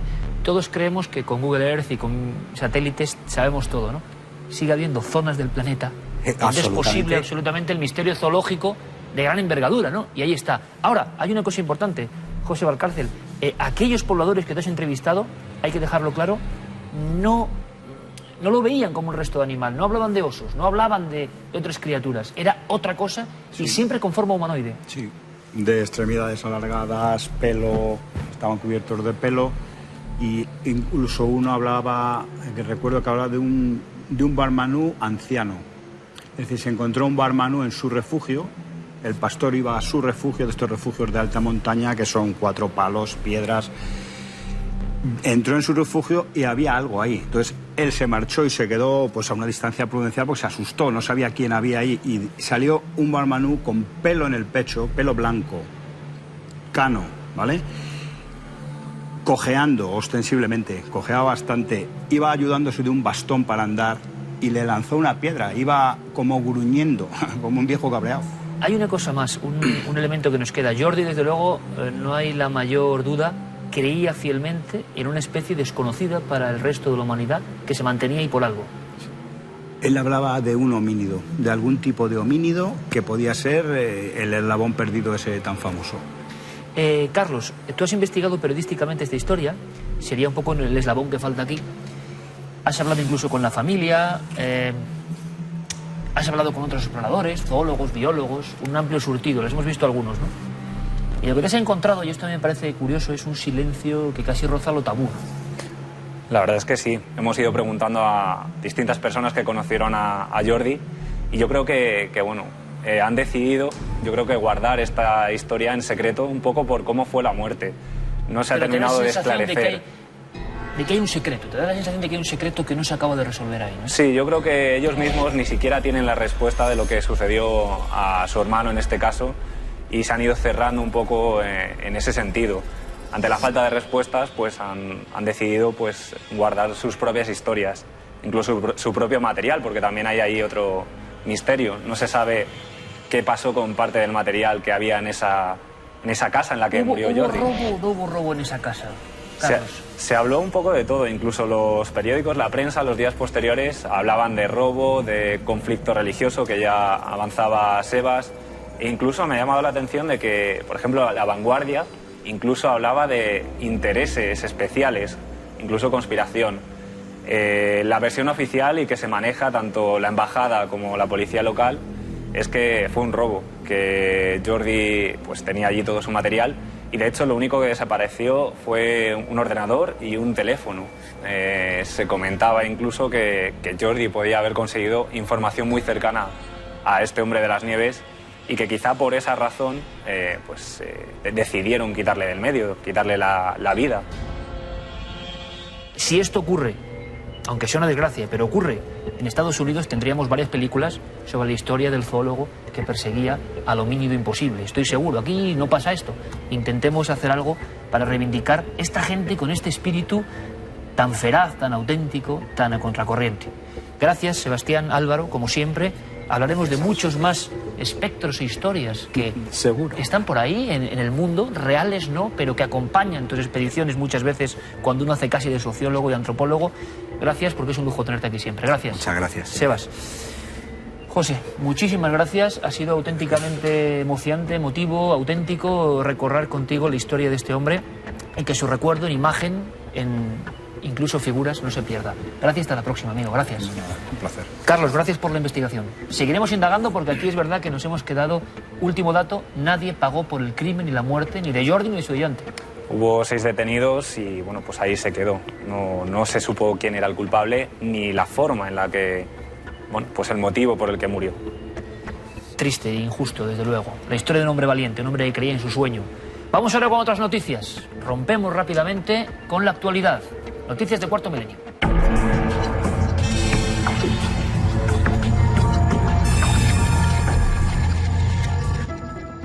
¿Y con qué empezamos esta semana? Bueno, pues con algo muy importante. Tanto se ha discutido de si llegamos a la Luna, si no, gente a favor, gente en contra. Ahora unas fotografías pueden revelar algo más de este eterno secreto. Imágenes además espectaculares que ha tomado la sonda LRO de la NASA. Ha localizado y fotografiado los restos que las misiones Apolo 12, 14 y 17 dejaron en la superficie lunar. Se trata de 6 imágenes que muestran los módulos de aterrizaje, los surcos de los vehículos empleados para desplazarse por la superficie lunar, varios instrumentos científicos e incluso una bandera. La ausencia de atmósfera que impide la existencia de viento ha frenado la erosión y por ello las fotografías que se han podido captar son extraordinarias. También se ha localizado una estación científica instalada para analizar el ambiente lunar, con la que se consiguieron por primera vez datos de la estructura interna del satélite y la composición de la atmósfera. ¿Será esta la eterna prueba que muchos buscan? Ahí están los documentos, los datos de que estuvimos realmente en esos puntos de nuestro satélite. Seguro que otros siguen pensando todo lo contrario y la polémica seguirá. No hay polémica en esto porque es rotundo, es un prodigio de la naturaleza. Un prodigio que ha sido difícil de capturar, porque han tardado más de 3 semanas en dar con él. Es un ejemplar de cocodrilo, un macho que pesa 1.075 kilos y mide casi 6,5 metros, lo que le convierte en el de mayor tamaño apresado con vida en los últimos años. Y ha sido esta vez en Filipinas. Los vecinos que lo habían visto aseguraban que había un monstruo en el arroyo de Bunan y delante de ellos se había comido a un búfalo de agua. Varios expertos de una granja de cocodrilos se acercaron a este lugar y tras colocar varias trampas, fuertes cables de acero y la ayuda de 100 personas lograron sacarlo y meterlo en una jaula. Ahora será trasladado a un parque de ecoturismo donde convivirá con otros reptiles. ¿Cómo impresionan estos grandes reptiles? Recuerdo perfectamente y los compañeros de realización estarán raudos seguro a recordarles a ustedes esa escena. En homenaje al gran Gustav, devorador de hombres, decían que se habían merendado unos 300 habitantes de una comarca, trajimos a la antigua nave del misterio, un ejemplar tremendo. ¿Qué ruido se hacía? ¿Cómo nos impresionó? Auténticos fósiles vivientes. Y de fósiles hablamos ahora. Hablamos de fósiles descubiertos en Sudáfrica que plantean un nuevo reto para la ciencia, sobre todo por cómo se ha producido la evolución. Se trata del Australopithecus sediba, que fue encontrado hace varios años y ha revolucionado a los paleontólogos, pues mezcla rasgos que se pueden encontrar en los monos con otros que se creían exclusivos del Homo erectus y de sus descendientes. Los expertos creen que el Australopithecus sediba podría haber evolucionado hasta convertirse en Homo erectus, pero muchos otros investigadores se muestran escépticos. El hijo del paleontólogo Matthew Berger, de 9 años de edad, fue quien halló esos fósiles mientras estaban explorando en Malapa, un sistema de cuevas que se derrumbó, donde también se han hallado una gran cantidad de restos humanos antiguos.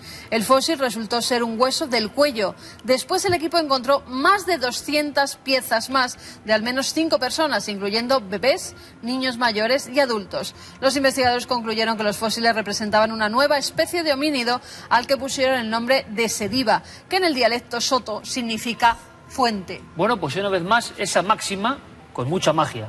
Los niños llegan antes a muchos hallazgos arqueológicos, paleontológicos, antropológicos, es decir, descubren cosas, tienen una intensidad tremenda, una conexión quizá con lo sagrado, y a veces la tecnología se queda hasta atrás. Ha pasado en muchas grandes historias de la historia. Y ahora vamos a mirar al cielo.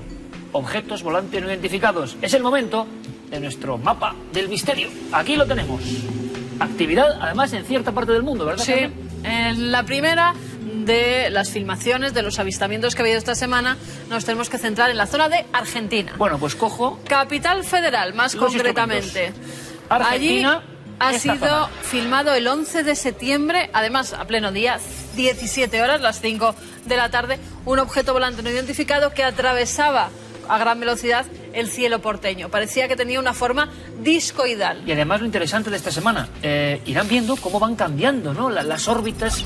Hay quien piensa, por eso el mapa del misterio, que los ovnis, sea lo que sean, se comportan con cierta coherencia y que las oleadas o flaps, así dicen los expertos, se concentran en ciertos sitios. Encima ha habido oleada de vídeos, de grabaciones, y lo vamos a ver, ¿no? Exactamente. En algunos sitios porque directamente estaba la prensa por algunas tragedias que se han producido, como ha sido en Chile. Además ha sido captada por varias cámaras porque había una concentración de periodistas. Estaban cubriendo una tragedia. En la isla de Juan Fernández se había estrellado un avión con pasajeros y justamente se estaba produciendo ya el rescate de los 4 primeros cuerpos. Cuando ese avión de rescate de repente se cruza con un objeto volante no identificado, que pasa ahí casi lo vemos muy cerquita del avión a gran velocidad. Por eso la gente está diciendo que ha pasado allí, que ese objeto volante que era, están intentando identificar de qué se podía tratar, porque no era ni helicóptero, ni avioneta, ni nada por el estilo. Decenas de testigos. Por eso lo marcamos en azul, que va a ser el código para los casos masivos. No es una sola persona grabando algo, es vídeo encima con un montón de testimonios dando fe de que eso ocurre. Seguimos. Huimilpan, además, que es en México, además de luces, se han visto también unas extrañas huellas. Huellas que ha dejado, al parecer, un objeto volante de gran tamaño que muchos testigos aseguran haber visto. Pero fíjate, no solo en el maíz, en este caso, donde se ve todo el maíz bastante caído hacia el suelo, incluso en algunas partes quemado, sino también marcas en el agua. Algo que no pasa desde hace muchos años. Algunos vecinos identifican estas marcas con algo natural, con fenómenos naturales, con fenómenos como tornados pequeños que se han producido en esos cultivos. Pero hay gente que asegura que todas las noches, la mayoría de ellas, se ven luces. Y vamos con otro caso azul, vamos a llamarlo así. Caso masivo, y se puede decir incluso que todo un estadio fue testigo. Pues sí, todo un estadio fue testigo y además fueron muchas las cámaras de nuevo que captaron una especie de tubo volador que justamente pasa cuando se desencadena una tormenta eléctrica fuertísima. Por eso la gente estaba mirando los rayos que caían, la lluvia que empezaba a surgir y ven como una especie de tubo plateado pasa por encima de ese estadio. De nuevo, muchísimas filmaciones, miles de personas que son testigos del fenómeno OVNI. Sea lo que sea el fenómeno OVNI, pero decenas, cientos de teléfonos al aire grabando desde diferentes perspectivas una anomalía. Fíjense, solo un sector del mapa, esta semana, oleada OVNI en todo el continente americano. Pero vamos a marcharnos a otro sitio. Y cojo el color verde de lo fantasmagórico. Nos marchamos, concretamente, a Nápoles. ¿Por qué? Bueno, vean la prensa y se van a dar cuenta. Una fotografía imposible.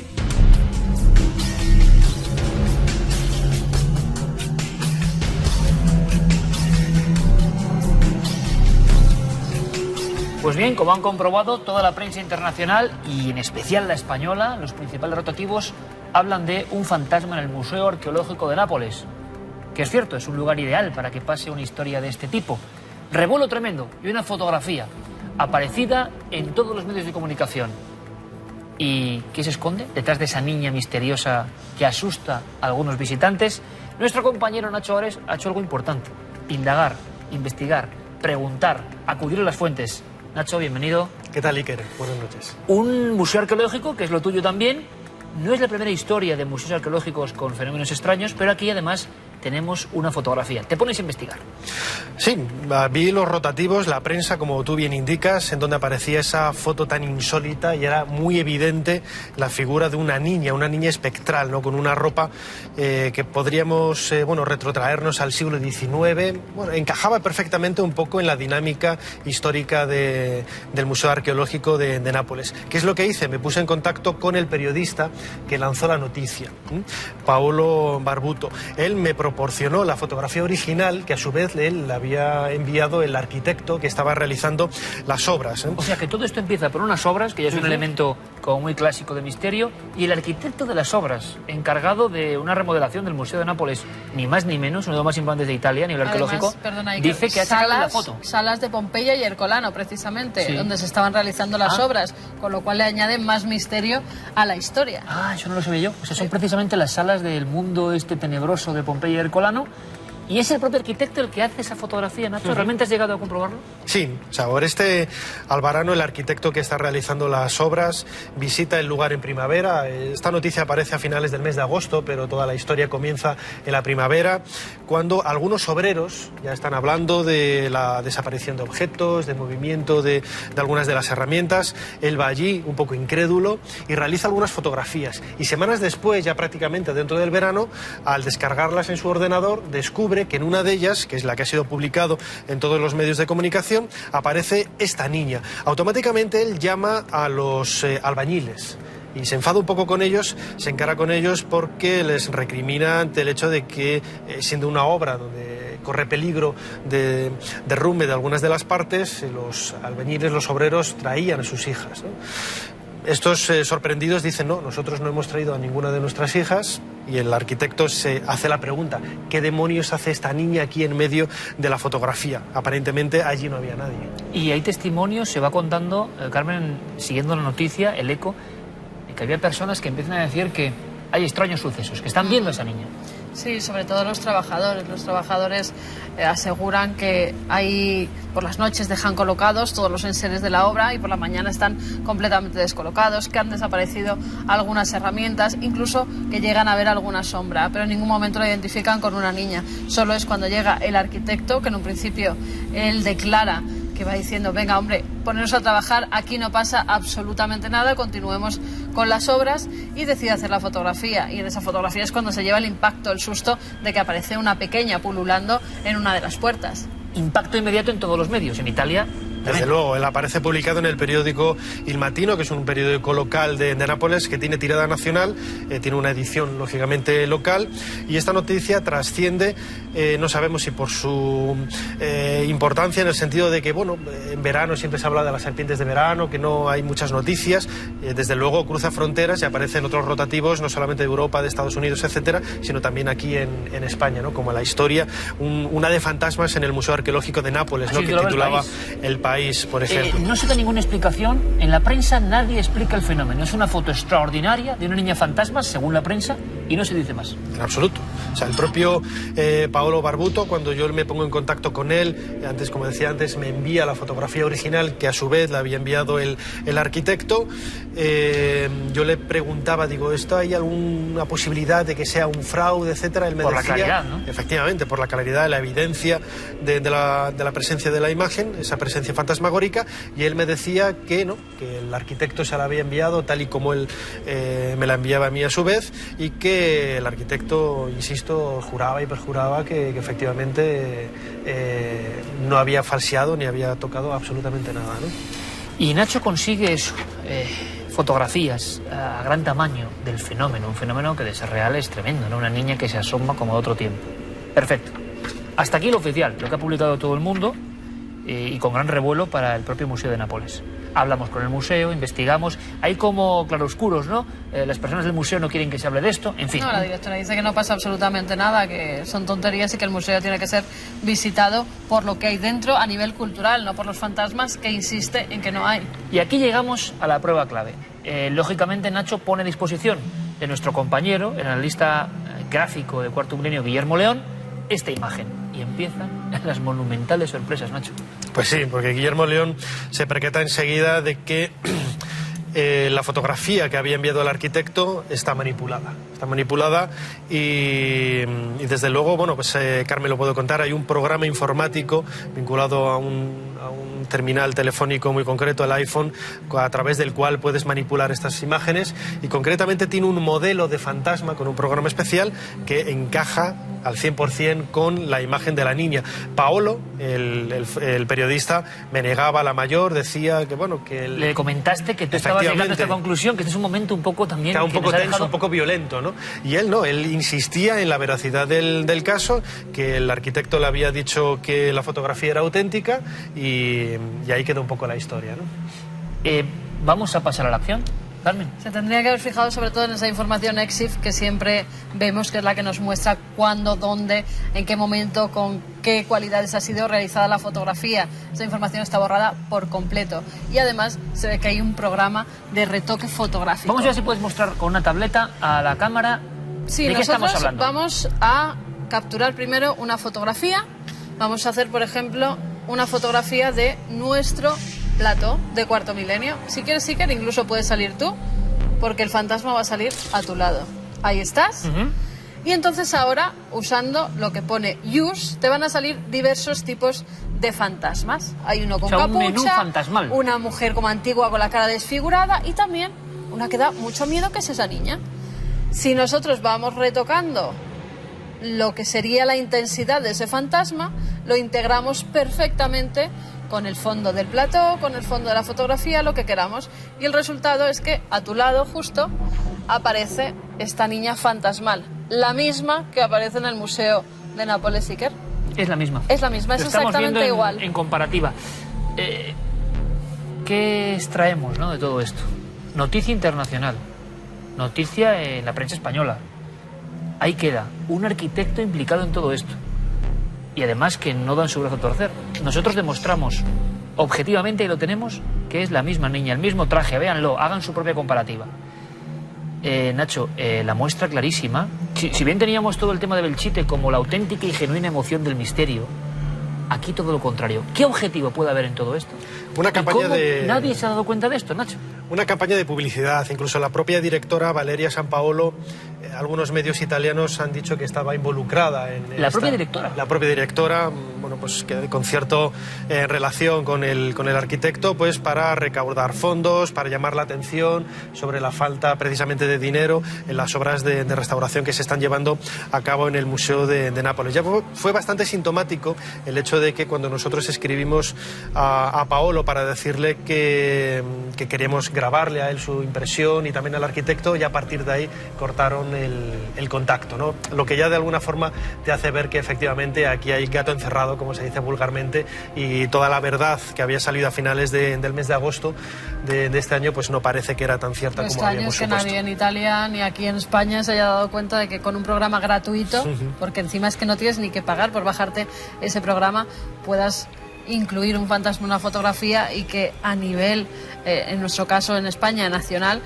dos de las grandes cabeceras de nuestro país pues hayan tragado con esta foto fantasmal. Pero es muy curioso porque esto también trae una lección, ¿no? Una lección importante, que es que sencillo es montar un enorme follón con un fantasma de fondo, y en este caso era algo casi burdo, en el sentido de que ni siquiera habían creado una imagen ilusoria propia, sino que es que el fantasma estaba prefabricado. Es muy fácil. Y esto quizá nos indique algo en torno a la rapidez de la información, en cómo las noticias en cuanto salen van por todo el mundo, solo vale lo más espectacular y casi nadie comprueba nada. Y nosotros por lo menos lo que hemos hecho es trabajar. ¿Por qué? Les voy a contar una cosa. Porque Nacho había trazado todos los contactos, estaba dispuesto a irse a Nápoles a contarle la historia desde el propio museo y de repente empezamos a indagar con Guillermo que aquí había gato encerrado. Nuestra obligación, por el bien del auténtico misterio, pues contarles la verdad que está ahí, en esa niña fantasmal. Algunos comentarios en Il Mattino, al poco tiempo de aparecer la noticia, ya avanzaban un poco la posibilidad de que fuera un fraude y que la fotografía estuviera retocada. Pero también es muy curioso el hecho de que, por ejemplo, siempre se dice que Nápoles es una de las ciudades de Italia con más supersticiones y también con más credibilidad a este tipo de historias, ¿no? La propia encuesta que proponía el periódico revelaba datos bastante curiosos y sorprendentes. Más del 50% de la gente que votaba opinaba que la fotografía era cierta. Y apenas un 40 y pico % decía que era un fraude, era mentira.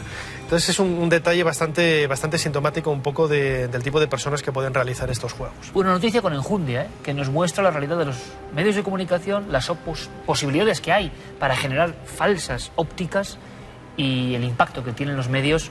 Una noticia sensacional. Ahora bien, truco, conchavados todos o no, les enviamos a un auténtico hueso, a Nacho Ares, que sabe de espadachinaje dialéctico y ha desmontado junto con Guillermo León, cosa que creo que es un gran trabajo, Nacho.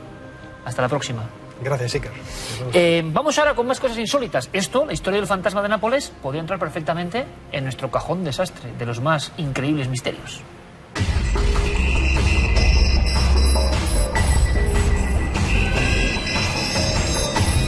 Imagínense que compran una mansión, una vivienda de 6 millones de euros y que entran a vivir y empiezan a ocurrir todo tipo de fenómenos. No los pueden explicar, lo ven sus hijos, su marido, se despiertan en medio de la noche con ruidos. Bueno, pues esto le ha pasado a Claudia Schiffer, hasta tal punto que han tenido que llamar a un equipo de exorcistas para que bendijeran la casa. Dijeron que había 2 cuadros que estaban encantados en esa mansión y una especie de señora que se paseaba llamada Penélope. Después de esos rezos parece que todo se ha calmado, aunque estas mansiones antiguas guardan muchos secretos. Y para secretos los que guarda este cementerio mexicano de Tizimín. Todas las noches se produce algún tipo de profanación, los vecinos dicen ver sombras, incluso ha habido profanaciones de cadáveres. Se han encontrado algunos huesos sueltos por el Camposanto.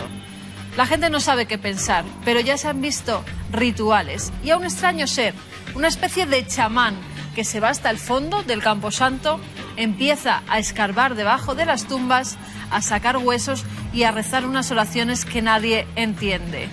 ¿Con qué sentido? Pues es lo que está investigando la policía. El caso es que noche sí y noche también alguien está practicando magia negra dentro del Camposanto. Y en este caso Wikileaks nos vuelve a dar información secreta. Un funcionario americano se entrevista con un funcionario de Tayikistán. Esa charla queda recogida y en ella se dice que los extraterrestres ya están aquí, que nos han visitado, incluso que tienen pruebas ambos gobiernos. ¿Qué nos están ocultando? Tal vez Wikileaks nos dé más información en próximas fechas. Y no sé si de extraterrestres, pero sí que de ovnis, de objetos volantes no identificados y pilotos que los han perseguido. Vamos a hablar en nuestra videoteca.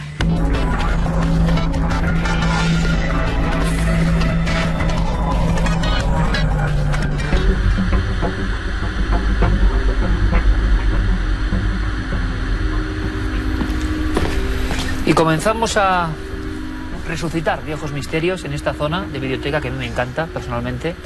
Es como una especie de viaje de un minuto en el tiempo. En esta ocasión, con pilotos como testigos de excepción. Verán, un libro que a mí me impresionó muchísimo fue esta obra, en mi opinión, humilde, excepcional, llamada Encuentros en Montaña Roja. El autor, de sobra conocido, el periodista navarro JJ Benítez.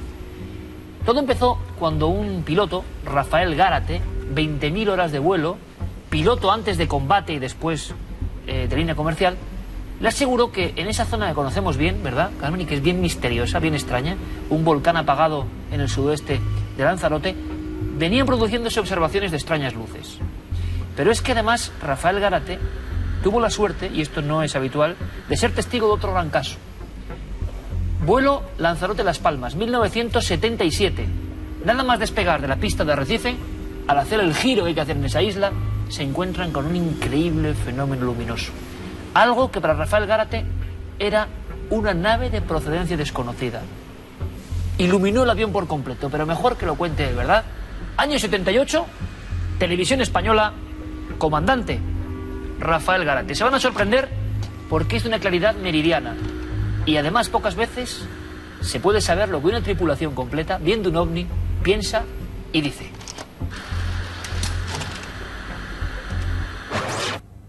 Y en ese momento, desde debajo, aumentando de volumen, o sea, engrosándose, y aumentando intensidad, que es lo que hace dar la impresión de que una luz se te aproxima y se te hace grande, claro.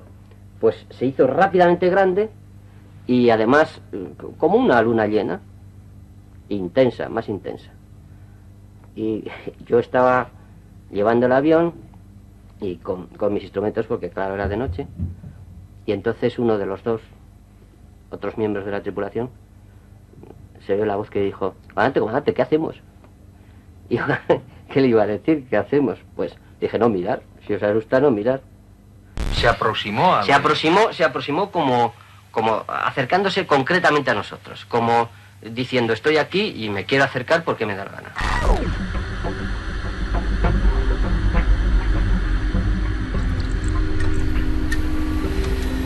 Viendo estas imágenes con todo el poder de evocación que tienen en blanco y negro, hay que imaginar el calibre del impacto que suponían estas declaraciones.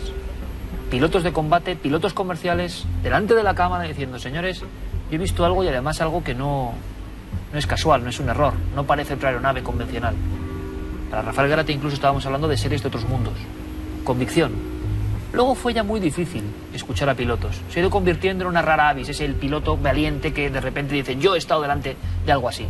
Un ejemplo, y tuvimos la fortuna de tenerlo en Cuarto Milenio, yo creo que es una de las entrevistas de las que personalmente más orgulloso me siento, es un piloto de combate acostumbrado a enfrentarse a lo desconocido, un piloto de un avión militar que tuvo un ovni delante durante mucho tiempo. Es Fernando Cámara. Exactamente, Iker, es Fernando Cámara y además el caso es muy conocido.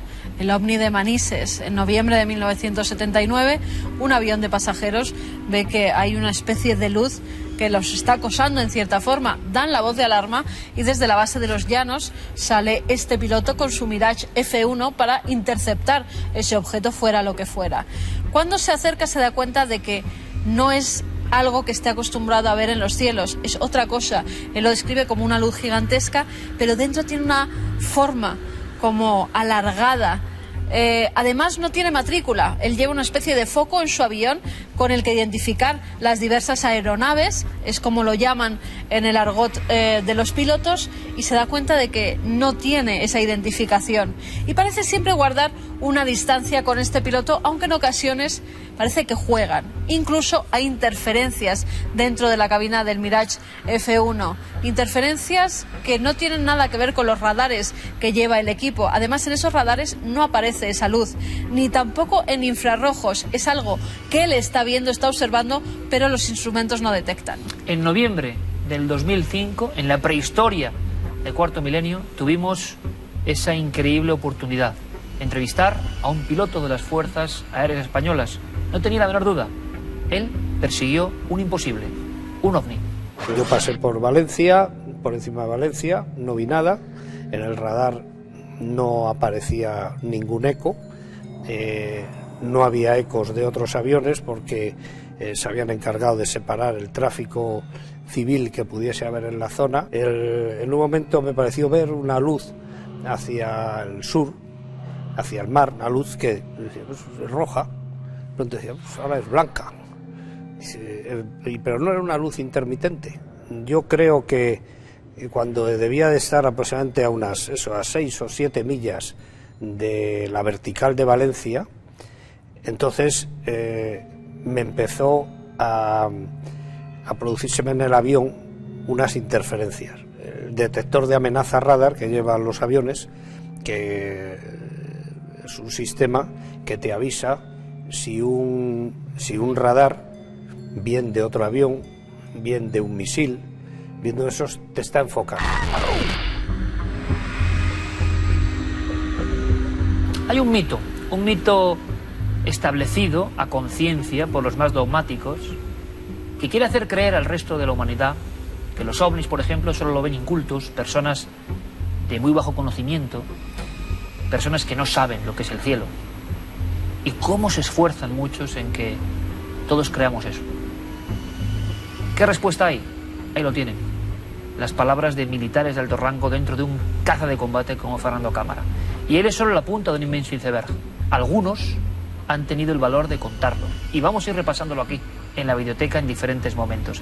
Creo que es francamente emocionante. La muestra de que el fenómeno existe. ¿Qué es? Eso ya es otra historia. Como otra historia viene ahora, en las fotografías. Fotografías además apasionantes de ustedes, los telespectadores de Cuarto Milenio.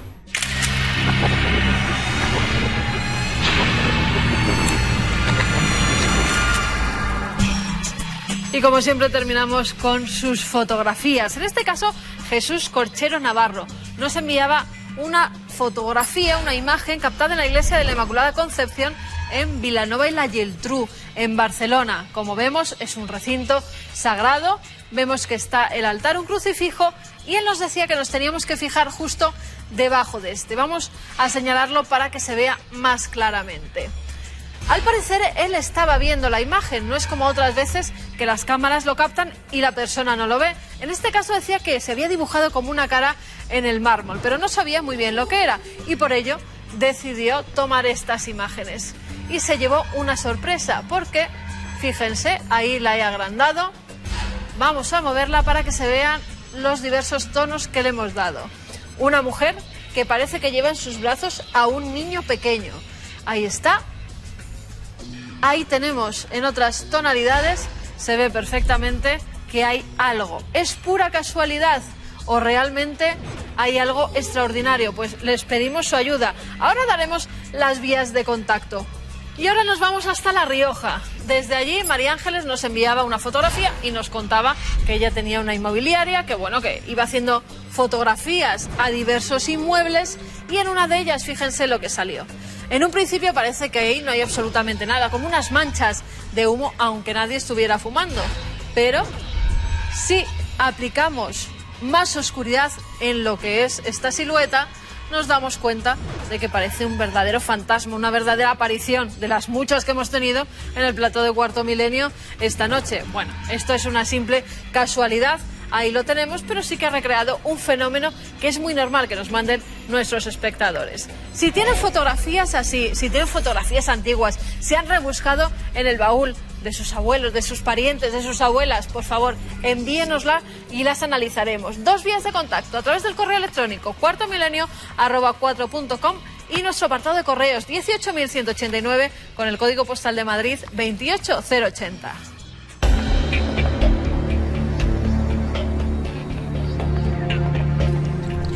Y casi sin darnos cuenta ya han transcurrido las más de 2 horas de misterio y de cosas distintas que contamos aquí en Cuarto Milenio. Y como será habitual, despediremos desde este entrañable despacho, en este ambiente que tanto nos gusta, donde todo cobra otra dimensión. Verán, como hoy el programa ha sido denso en cuanto a historias espeluznantes, ¿por qué no acabar con una buena historia, me refiero? Y es que hay elementos, hay crónicas que no le devuelven la esperanza. Se habla mucho de que los jóvenes no tienen vocaciones, siempre es un error absoluto generalizar, desde luego, en cualquier ámbito de la vida, pero se habla de que no hay auténtica ilusión por las cosas, y uno se encuentra con ejemplos que de verdad son como una bofetada para quien mantenga eso. Uno de los más bonitos que yo he podido conocer es el de un muchacho de 14 años, por favor, pónganse en situación, 14 años, un niño, que se llama Enrique Laurova y que vive en Tafalla, en pleno corazón de Navarra.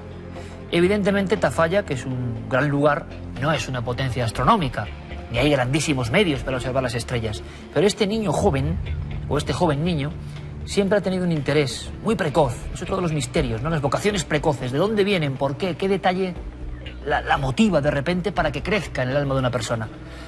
Este chico, como digo, tiene la pasión de las estrellas, observar el cielo, el firmamento. Y la noticia es que este muchacho ha logrado algo importante. Verán, va más allá de lo que ha logrado, que ahora les contaré. Es que tenía un telescopio muy rudimentario. Comparado con otros hombres de medios, no digamos instituciones científicas que gozan de amplísimas ópticas para observar el firmamento, esto es poco menos que chatarra comparado con eso. Pero Enrique Laurova, un hombre y un joven absolutamente concienciado con su labor, sabiendo que en el cielo hay grandes misterios, fue perfeccionándolo, ópticas por allí, acoplando cámaras por allá, bajando de internet programas para descifrar las fotografías o filmaciones que hace del cielo, en fin, hágaselo usted mismo, pero llevado a 14 años de futuro astrónomo. Durante noches, eternas noches, Enrique Laurova ha peinado el cielo navarro buscando, bueno, pues una pasión. Pasión que no comparte con muchos amigos, sí con unos pocos que le entienden. ¿Y saben el resultado? Un chico de 14 años de Navarra, Tafalla, ha logrado las mejores fotos del año del Sol.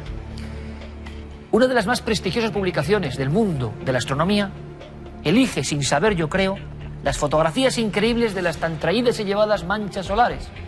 Eso que se habla de tormentas, eyecciones de masa coronaria, bueno, marcas del Sol, todo el mundo fijándose.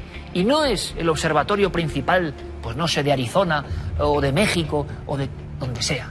No, es un chico en una azotea, después de muchas noches en vela, procesando imagen a imagen y buscando un sueño, ser astrónomo. Astrónomo con un alma muy grande para captar el misterio. Las fotografías de Enrique Laurova, 14 años, repito, consideradas las mejores de las manchas solares. Esto que puede ser una breve historia, una anécdota, me parece tan maravilloso, tan increíble, tan digno de ser recordado, que yo no quiero que se quede solo en las páginas regionales de un periódico. Quiero que toda España y que todo el mundo a través de la web sepa que hay gente que con 14 años es capaz de pasar noches en vela buscando un sueño. No me cabe la menor duda de que el amigo Enrique será un fantástico científico. De verdad, una buena historia, ¿no lo creen?, para terminar cuarto milenio. Sigan mirando el cielo. Hasta la próxima semana.